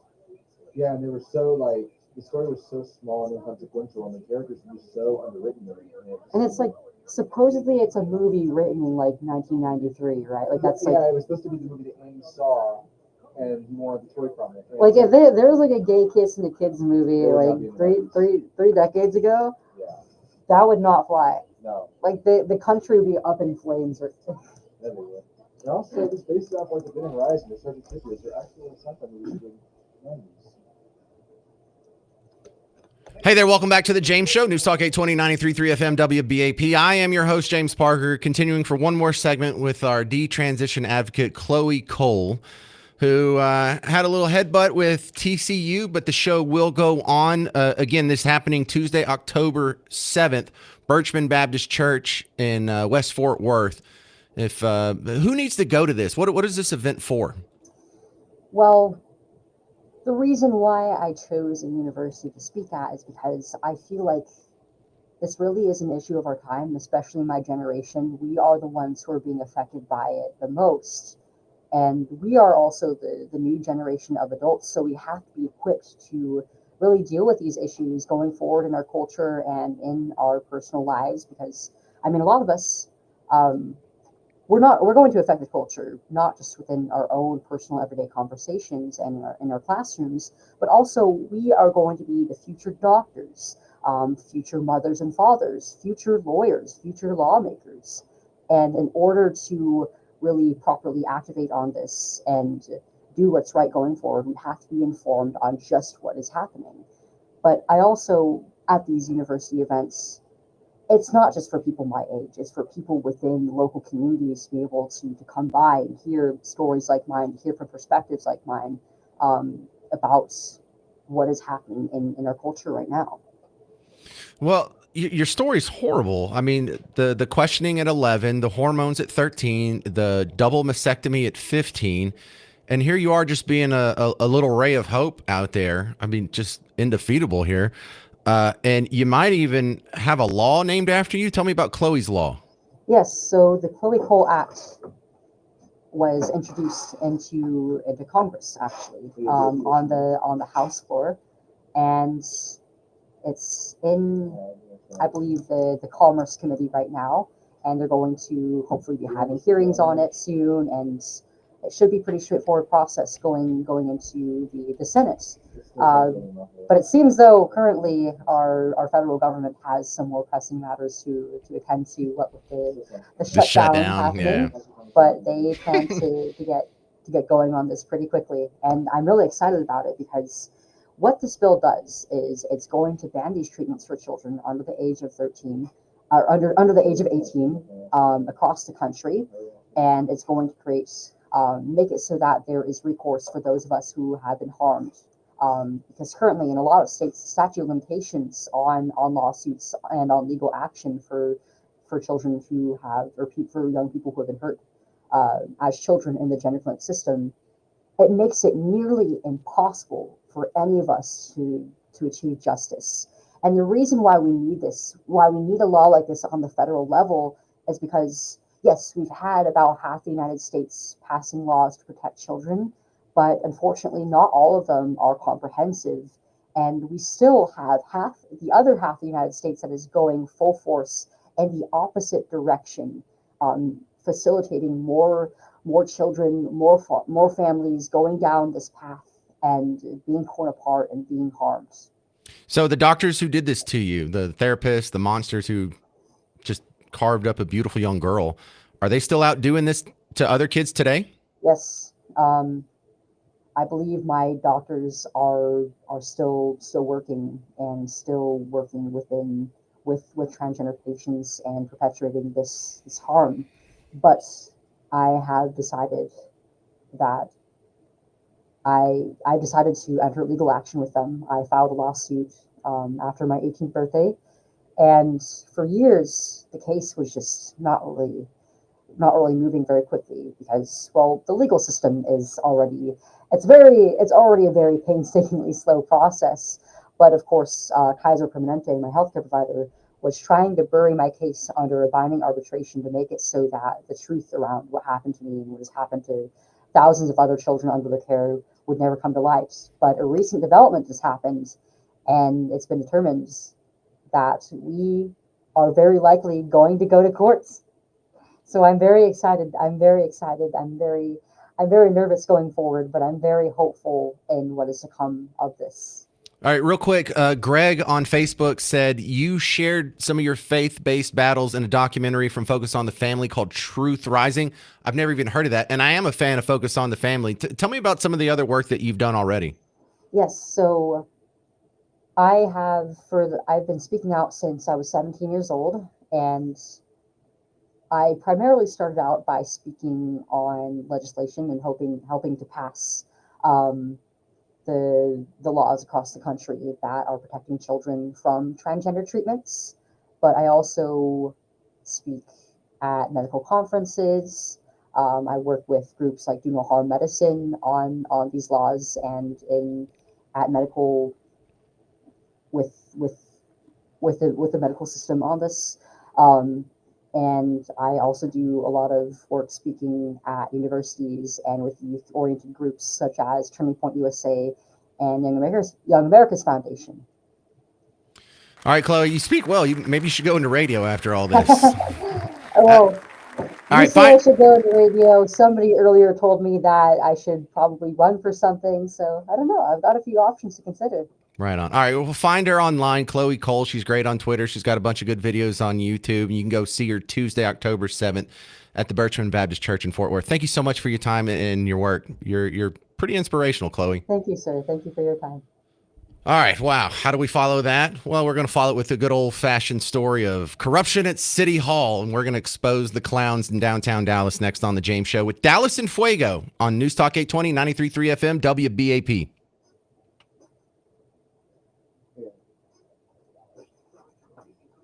Great job. That was awesome. That was great. Thank y'all for allowing me to come on.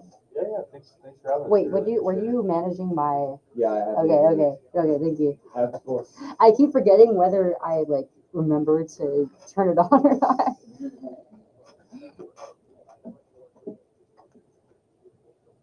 Yeah, that's good stuff. Appreciate it.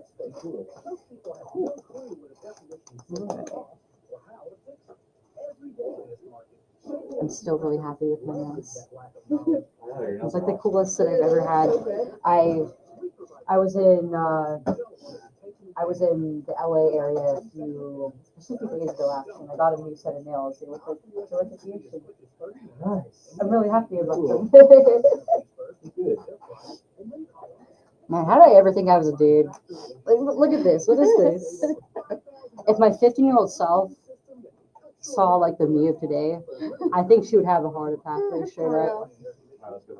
Ready? All right. Let's go.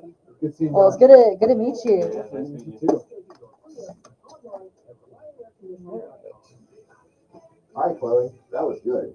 I'm not saying anything nice. That was really good. I appreciate it. Thanks for having me. Thanks for having us. Yeah, thanks for coming in. Appreciate it. Good luck on Tuesday. Yep, we're gonna have a lot of fun Tuesday, I think. Rocket.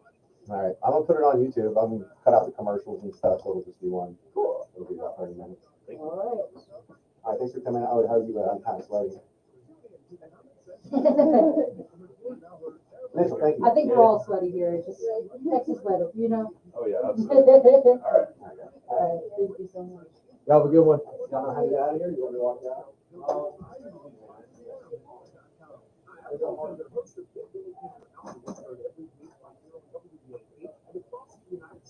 If you have a product or service that will get a talk to us about it.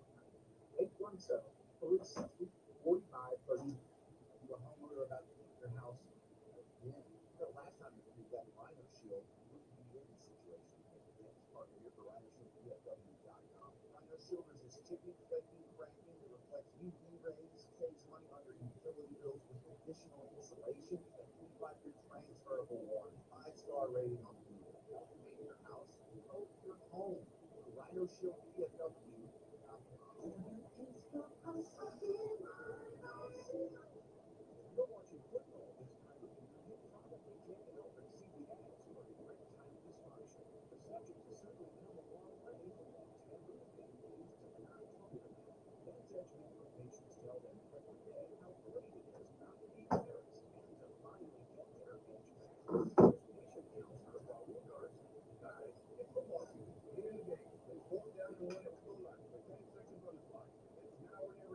This has been a really good show today.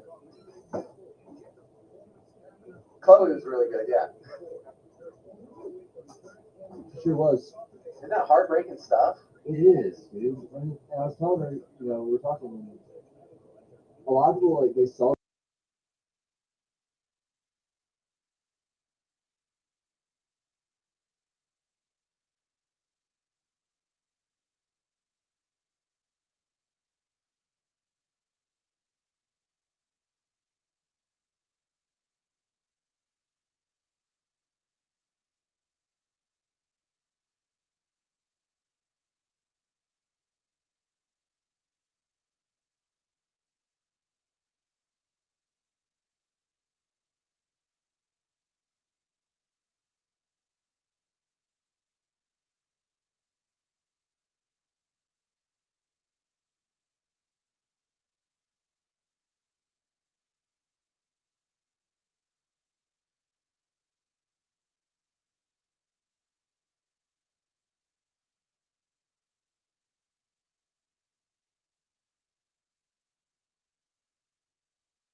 Well, hey there, fellow Texans. Welcome back to the James Show. It's News Talk 820, 93.3 FM WBAP. I am your host, James Parker.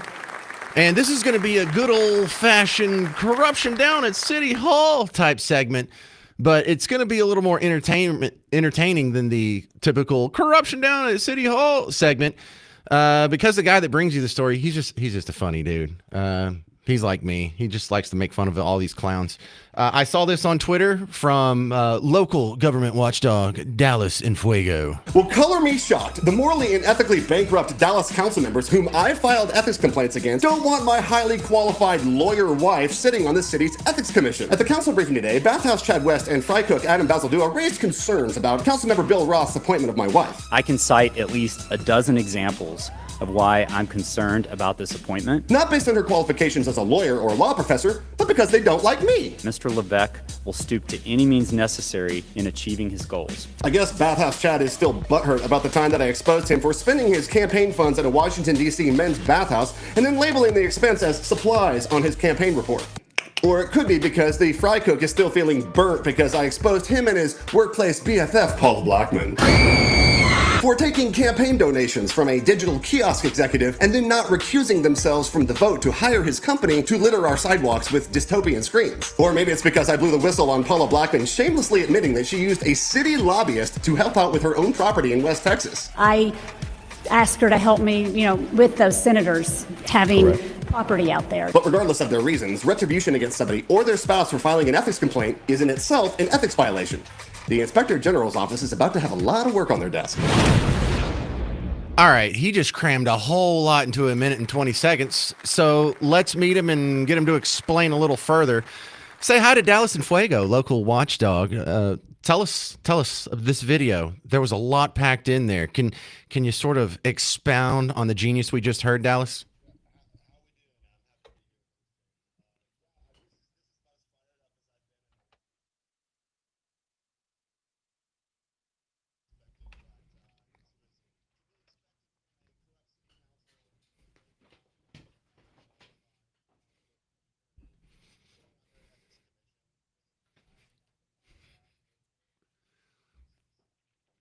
All right, so let's talk about what is the ethics commission and what's the problem with it now? How?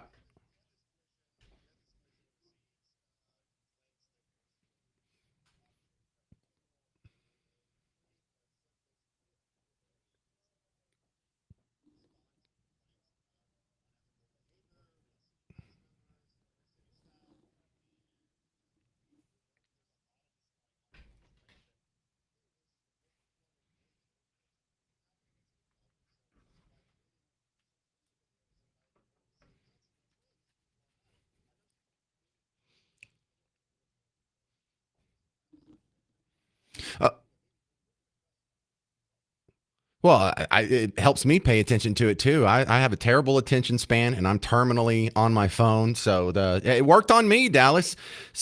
So what's wrong with the ethics commission now? Why does it have vacancies?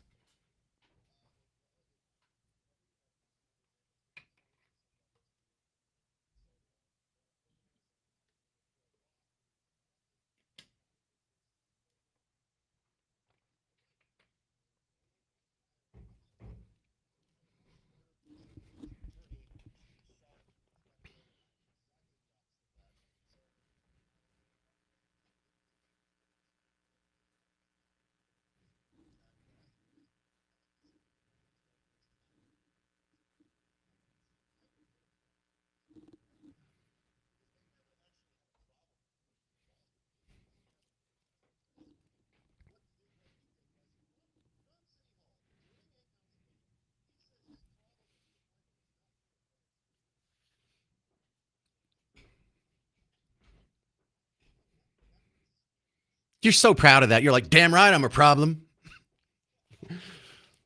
But that shouldn't. But that's not enough to preclude her from being on the ethics commission, right?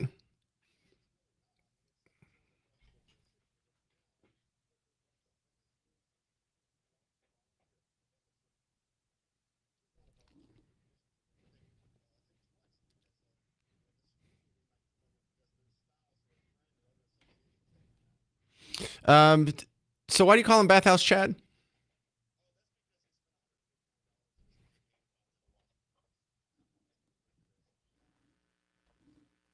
Yeah, I knew that. I just wanted you to say it again. But that's funny in the video because you slip in that, Bathhouse Chad is butt hurt. And I'm just. So what do you think is going to happen with this? Are we going to be able to shoehorn her in there, or can she be legitimately blocked?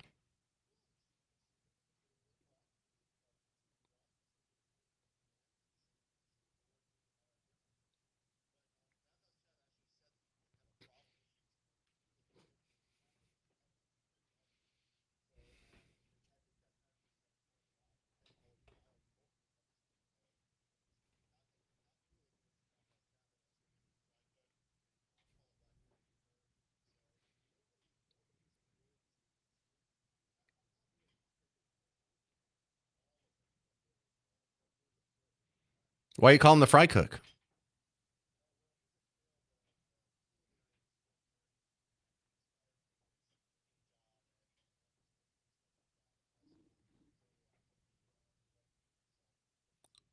What? This is the first time I've heard that story. Okay. And then the other thing that you kind of slipped in there, what's with all the screens? Because we have some of do you call them dystopian screens that are in the neighborhood around Victory Park? For those of you who don't know, the WBAP, our studios are right next to the American Airlines Center in that little plaza when you walk up. And we do have screens that are all over this neighborhood that seem to be tied into the same system. Is that what you're talking about?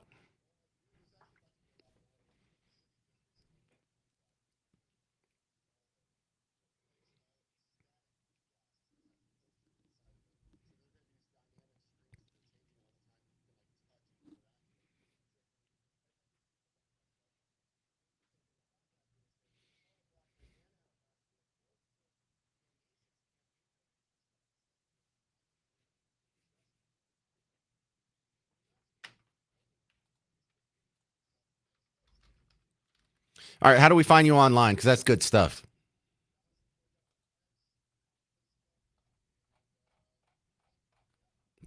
Well, I'm big fan of your work. You obviously educated me on some very important issues in an entertaining manner. You're always appreciated on the James Show. This is Dallas and Fuego, y'all. All right, now coming up tomorrow, Friday, I'm going to be at the State Fair. The James Show is going to be broadcasting live in front of the Embarcadero building. It's right next to the Cotton Bowl. And come on out, say hi, judge me based on my appearance, and we'll be doing the show live from 2 to 5. So you can come be a part of the show tomorrow at the State Fair. Coming up next, Time Magazine named their Kid of the Year, and it's a local girl from Frisco. You'll hear her amazing story next on The James Show. News Talk 820, 93.3 FM, WBAP.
If ever you've needed to listen to a James Show podcast, it's going to be today's show.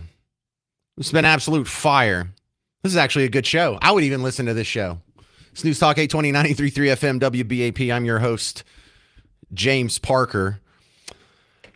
The new home for Markley, Van Camp, and Robbins, informative, Gutfeld-like, funny guys, and they got the whole crew back together after a medical leave, so check them out, 11 to 2 on WBAP before the James Show.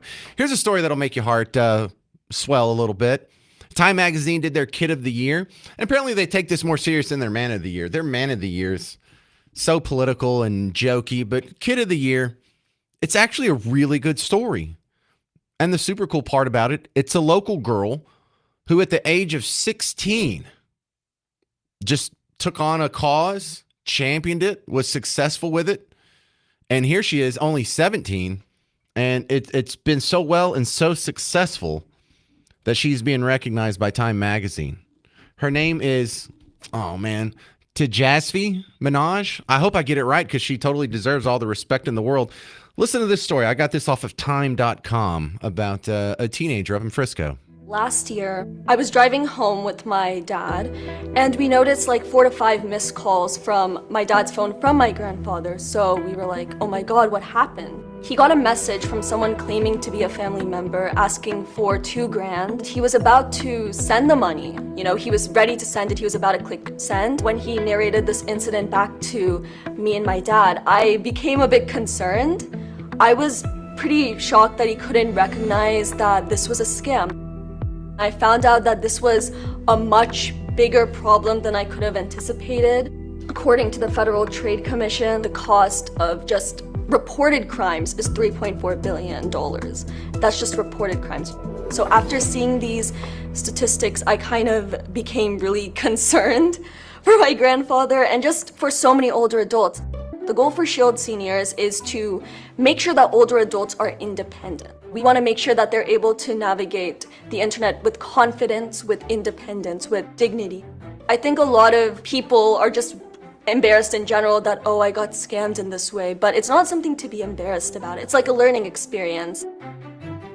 I really love the fact that you could solve problems through just your computer. But this isn't just data. These are real people. Older adults in New Jersey losing $2 million to a digital scam. The biggest self-fulfillment you can give yourself is, helping others and assisting others. It's not just for them, it's also for my happiness, but I also just love helping people and knowing that, I've made a difference. Wow. That's incredible. Tejasvi Minaj. I hope that's not the last we've heard of her. She's destined for good things. And I find that so compelling. And you probably do too, know people who have been scammed. Maybe it's your mom or your grandfather or your neighbor or the lady who used to watch your kids. Or, we all have a scam story at this point. And it's so sad to see this, the technology that you and I adapt to kind of clumsily can be used for harm for people who are even further behind when it comes to the technological divide. And then all it took was a 16-year-old girl doing the just classic free market capitalism thing. You find a problem, you create a solution, and then success. That's all it is. Wow. Kind of inspiring stuff because you could have done that. Hell, I could have done that. She actually did it. And she was only 16 when she did. Younger people, don't let age hold you back. You people in the back seat, you can do things that the people in the front seat can't do. You just don't know it yet. I don't know. I love that story. All right, let's have some fun here, though, because I think I'm the only person in Team Red Media that is not upset about Bad Bunny being the halftime show at the Super Bowl. And I get why people are upset. I get why people are complaining. It's because you don't know Bad Bunny. And you feel like, look, it's the Super Bowl. You could pick the most popular people on the planet, and you're going to pick someone we don't know? You're going to pick someone who's not even speaking English? I mean, I guess technically he's an American because he's Puerto Rican. But I know some of his songs. And a bunch of younger people, while they don't listen to a whole lot of Bad Bunny specific music, he's a guy that does collaborations where he does a song with Cardi B, or he did a song with Drake, or he did a song with these other people.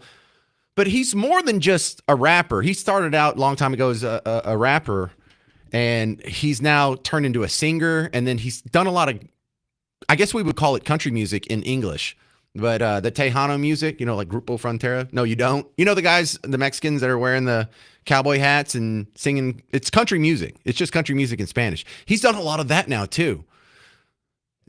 On top of that, he hosted Saturday Night Live 2 seasons ago. He's hosting the premiere for Saturday Night Live this weekend. And he was just in Happy Gilmore 2 as Happy Gilmore's caddy. So this is a guy who is all over the place. He's in music. He's all over social media. He's now in movies. He's on TV.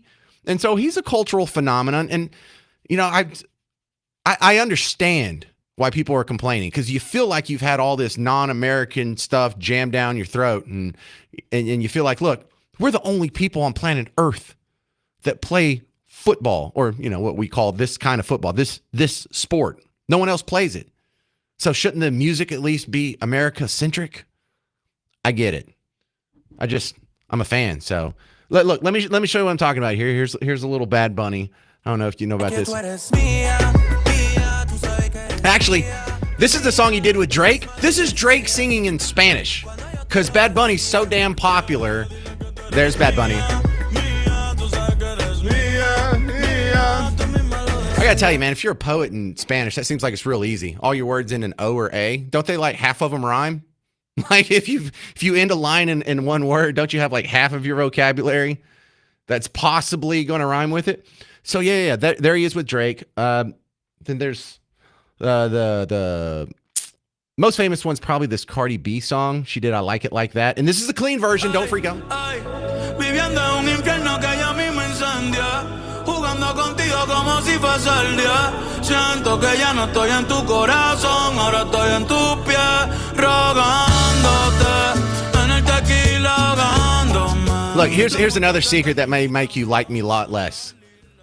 I love the sound of an accordion. I hear people gripe about an accordion. I don't hear it. I love an accordion, and I've been listening to a lot of Hispanic music. When I was growing up, I played a lot of soccer. A chunk of my family is Hispanic. Half of Miss Parker's family is Hispanic. And then I worked at a moving company, so I had manual labor jobs. Then I worked at a bunch of restaurants, so they were always in the back of the house. Then I worked construction for my brother-in-law, so they'd be at the work sites. And look, I guarantee you don't like Tejano music and you don't like Spanish music, but if you had to listen to it for 8 hours a day for about a month, you'd start bobbing your head and tapping your foot. And, I recognize this song.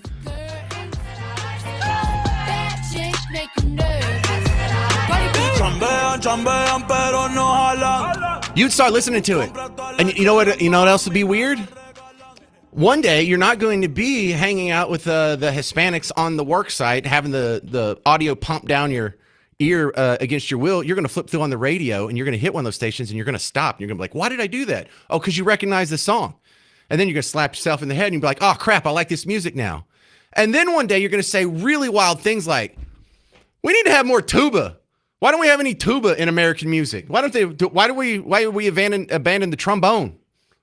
I miss the tuba. I miss the accordion. Can we do that? I don't know, maybe next time Big and Rich comes out with an album or something, or maybe Cardi B can throw a tuba in one of her songs. That'd be pretty cool. So yeah, I'm the only guy that's happy about seeing Bad Bunny at the halftime of the Super Bowl. All right, I guess I'm a weirdo. That's fine. Reason number 268 why I'm a weirdo. Coming up next on The James Show, we're going to make fun of people going crazy on viral videos. News Talk 820, News Talk 820, 93.3 FM, WBAP.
You know, your feedback is so appreciated on the James Show. It's News Talk 820, 93.3 FM, WBAP. I am your host, James Parker. And look, I've been doing this for 23 years. I have a pretty good bead on what people respond to and what kind of response I'm going to get from what story or what soundbite or what guest. And sometimes I'm surprised by it. Yesterday, I was surprised by it. Now, I enjoyed pulling the audio clip because the woman in the video, she is just ugly crying, but I don't even know if it's really a cry because technically you don't see any tears. So maybe she was exaggerating or just she's a sociopath putting on a show. I don't know, but I got so much funny feedback from this and people just, they loved it. And the unexpected part about this is like, you could hear this and you could feel sorry for the woman. You could be angry at this woman, but the way people were reacting to it is they were laughing. I think I want to hear that again. Like you could just listen to this as like white noise in the background when you're going to sleep. It's so pleasant. And I have to go to work. My life is falling apart and I have to get up and go to work. The world is falling apart, but I have to go to work. Right? I'm a black woman in America scared for my life, but I have to get up and go to work. What the What the What? But I gotta go to work. Everything's falling apart. But hey guys, we have to go to work today and pretend like none of this is happening. But hey, make the best of it, right? We're going to make it a good day, right? Have a good day. This is what happens after 2 decades, 3 decades almost of participation trophies. You understand that? Do you get the connection there? Or do I need to spell it out? But Garrett gets it. What do you mean you have to go to work? You have to go to work? How about you get to go to work? At what time in the human experience was that not the norm? Did you expect in adulthood to not go to work? Did you expect for things to just be handed to you for showing up? Oh, now you get it.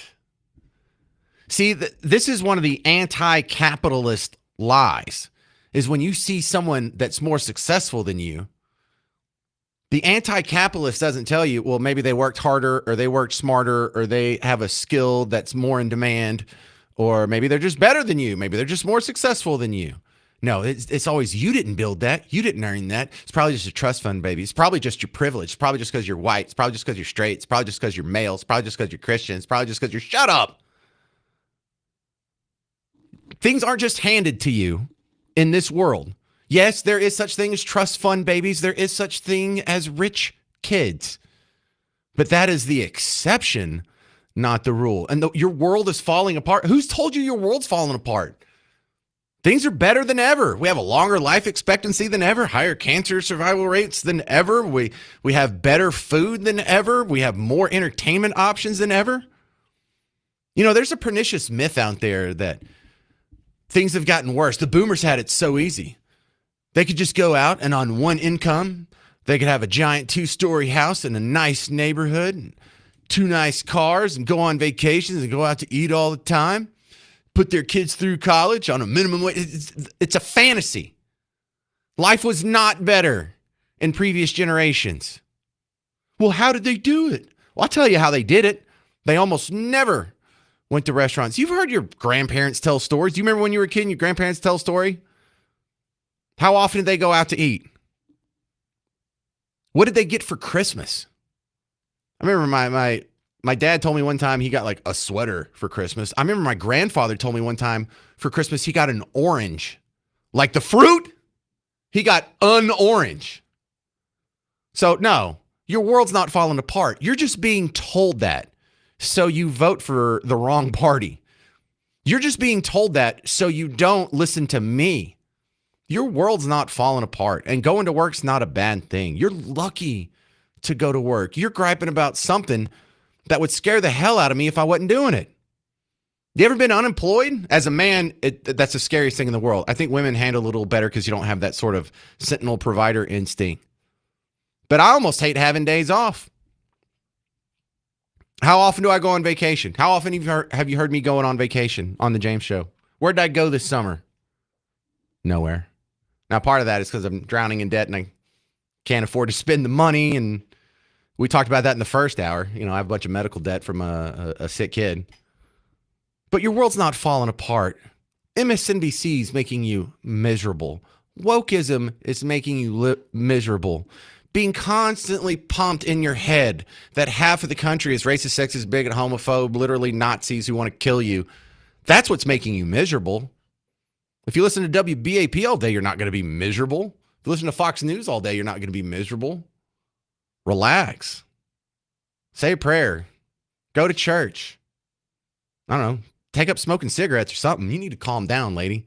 But I got so much feedback from that yesterday to where, you know what? And this was kind of the response. People enjoyed the fact that these folks have scared themselves so much. Their lies have been so embraced and inculcated in their being, it's ruining their lives. And there's almost a sense of justice in that. Sure, if you're going to believe terrible, absurd lies about half the country, you deserve to be miserable. 800-288-9227.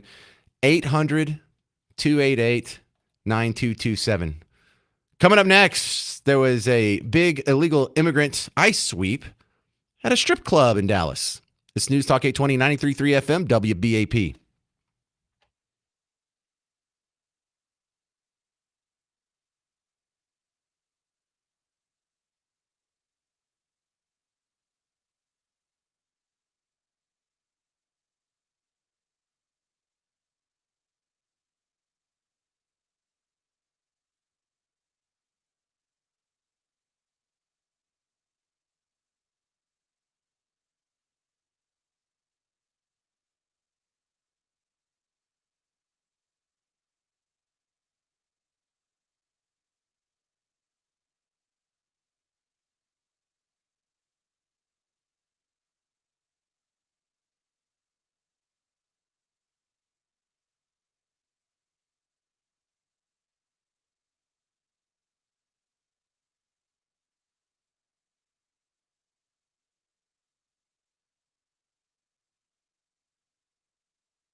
You ever been to Chicas Bonitas? Welcome to the James Show, News Talk 820, 93.3 FM, WBAP. I haven't. I've seen the ads. Like I see them in the Dallas Observer, and they show up on my social media feed every once in a while. But it's an adult entertainment venue. It's a gentleman's club, or should I say, Caballeros Club or something. I don't know, but it's on Harry Hines, just probably like a few miles up the road from where we're at right now. I don't think they're playing Mucha Muchacha, Chicas Bonitas. But there was an ice raid there. And this Hispanic-themed gentleman's club had 41 people rounded up. Now, that's not really that big of a deal. Look, there's ice raids that are happening all over the place, and I get it. Hey, it's part of the wider deportation efforts. Let's keep that going. I'm all in favor of that. It's kind of a lot, though, for one club. 41? You had 41 illegals in the same club? What the heck's going on there? Now, here's where it gets even, I don't want to say weird. Someone sent me an email last night. Who was that? Yeah, was that John? Yeah, John. He said that the Dallas Morning News hadn't even reported on it yet. What? Are you serious? Dallas Morning News didn't report on an ICE raid that happened in Dallas that picked up 41 people? And so I went and looked, and wrong. They did. It's just not on the front page. You have to use the search engine. Look, I don't know if they do this on purpose. I mean, I have my suspicions that if there's a story that fits the narrative, it's going right up front, top and center. Make sure everyone sees it. And then the other stories that don't fit the narrative, they'll still report on them, but it won't be above the fold, which is the digital term we use for when a page loads, whatever's on the screen without scrolling. That's what we call above the fold, which was borrowed from above the fold, as in when the paper's folded up, you can still see the headlines, like when it's in the machine. So if you go look, they reported on this 2 days ago on September 30th. ICE agents arrest 41 in alleged human trafficking sting at Dallas's Chicas Bonitas Cabaret. If you go to the Dallas Morning News right now, though, what's the number one top story above the fold at the top of the headlines, right under where it says Dallas Morning News? Check this out. These people. Robert Morris, Gateway Church founder, pleads guilty to sex abuse charges. Oh, yeah. Yes, we got to make Christians look bad. That's what's important. He's agreed to serve 6 months in jail, 10-year suspended sentence. He's got to pay some sort of restitution or whatever.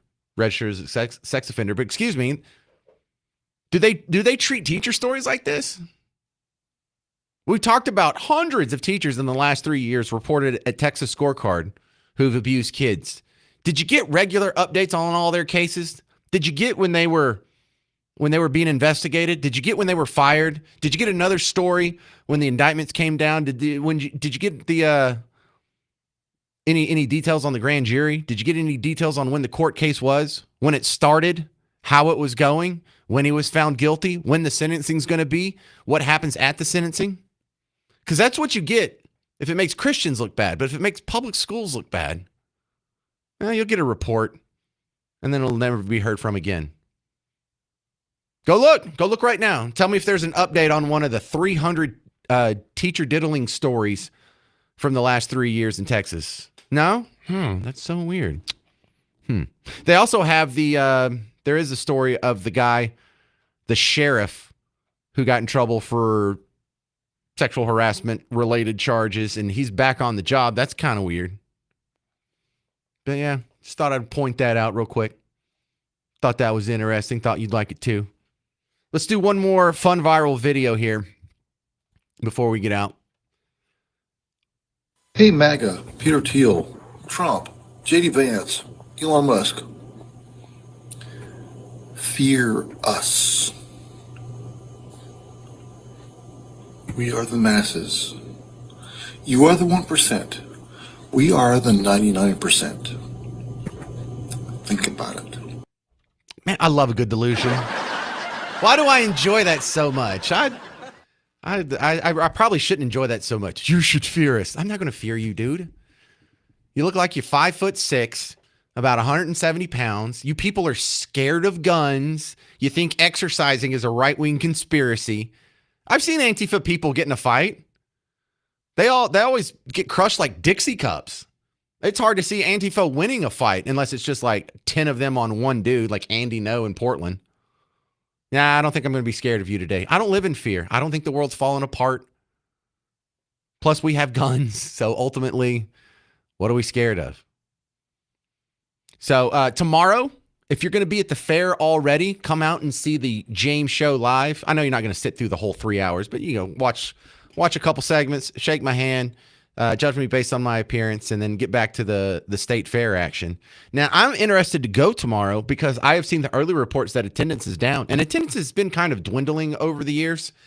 And I think it's really, it's due to two things. Number one is we have so many awesome entertainment options in 2025. I mean, just Netflix, Hulu, Disney Plus, all the streaming alone should get you out of there. But, we got the phone and everything else we've got going on. But even more so than that, I think the big problem is the price. That's expensive. Parking's $30. And then between getting me and all my 4 kids in and Miss Parker into the state fair, I'm down $150 before I get a corn dog. But I still love it. I'll be there tomorrow. If you're going to be there already, come by, say hi. I'll be in front of the Embarcadero building. Stick around. Coming up next, the great one, Mark Levin. Tonight is going to be the most important podcast I've put up in a long time. If you didn't get to listen to the show earlier, we spent a whole hour with the detransition advocate, Chloe Cole. You need to get that. I'm going to go, as soon as the show's over, I'm going to put that up on the podcast. You need to go listen to that. I'm going to put the video up. You need to go find that and share it. It's amazing stuff. Thank you very much for hanging out on The James Show today. I'm James Parker. It's News Talk 820, 93.3 FM, WBAP.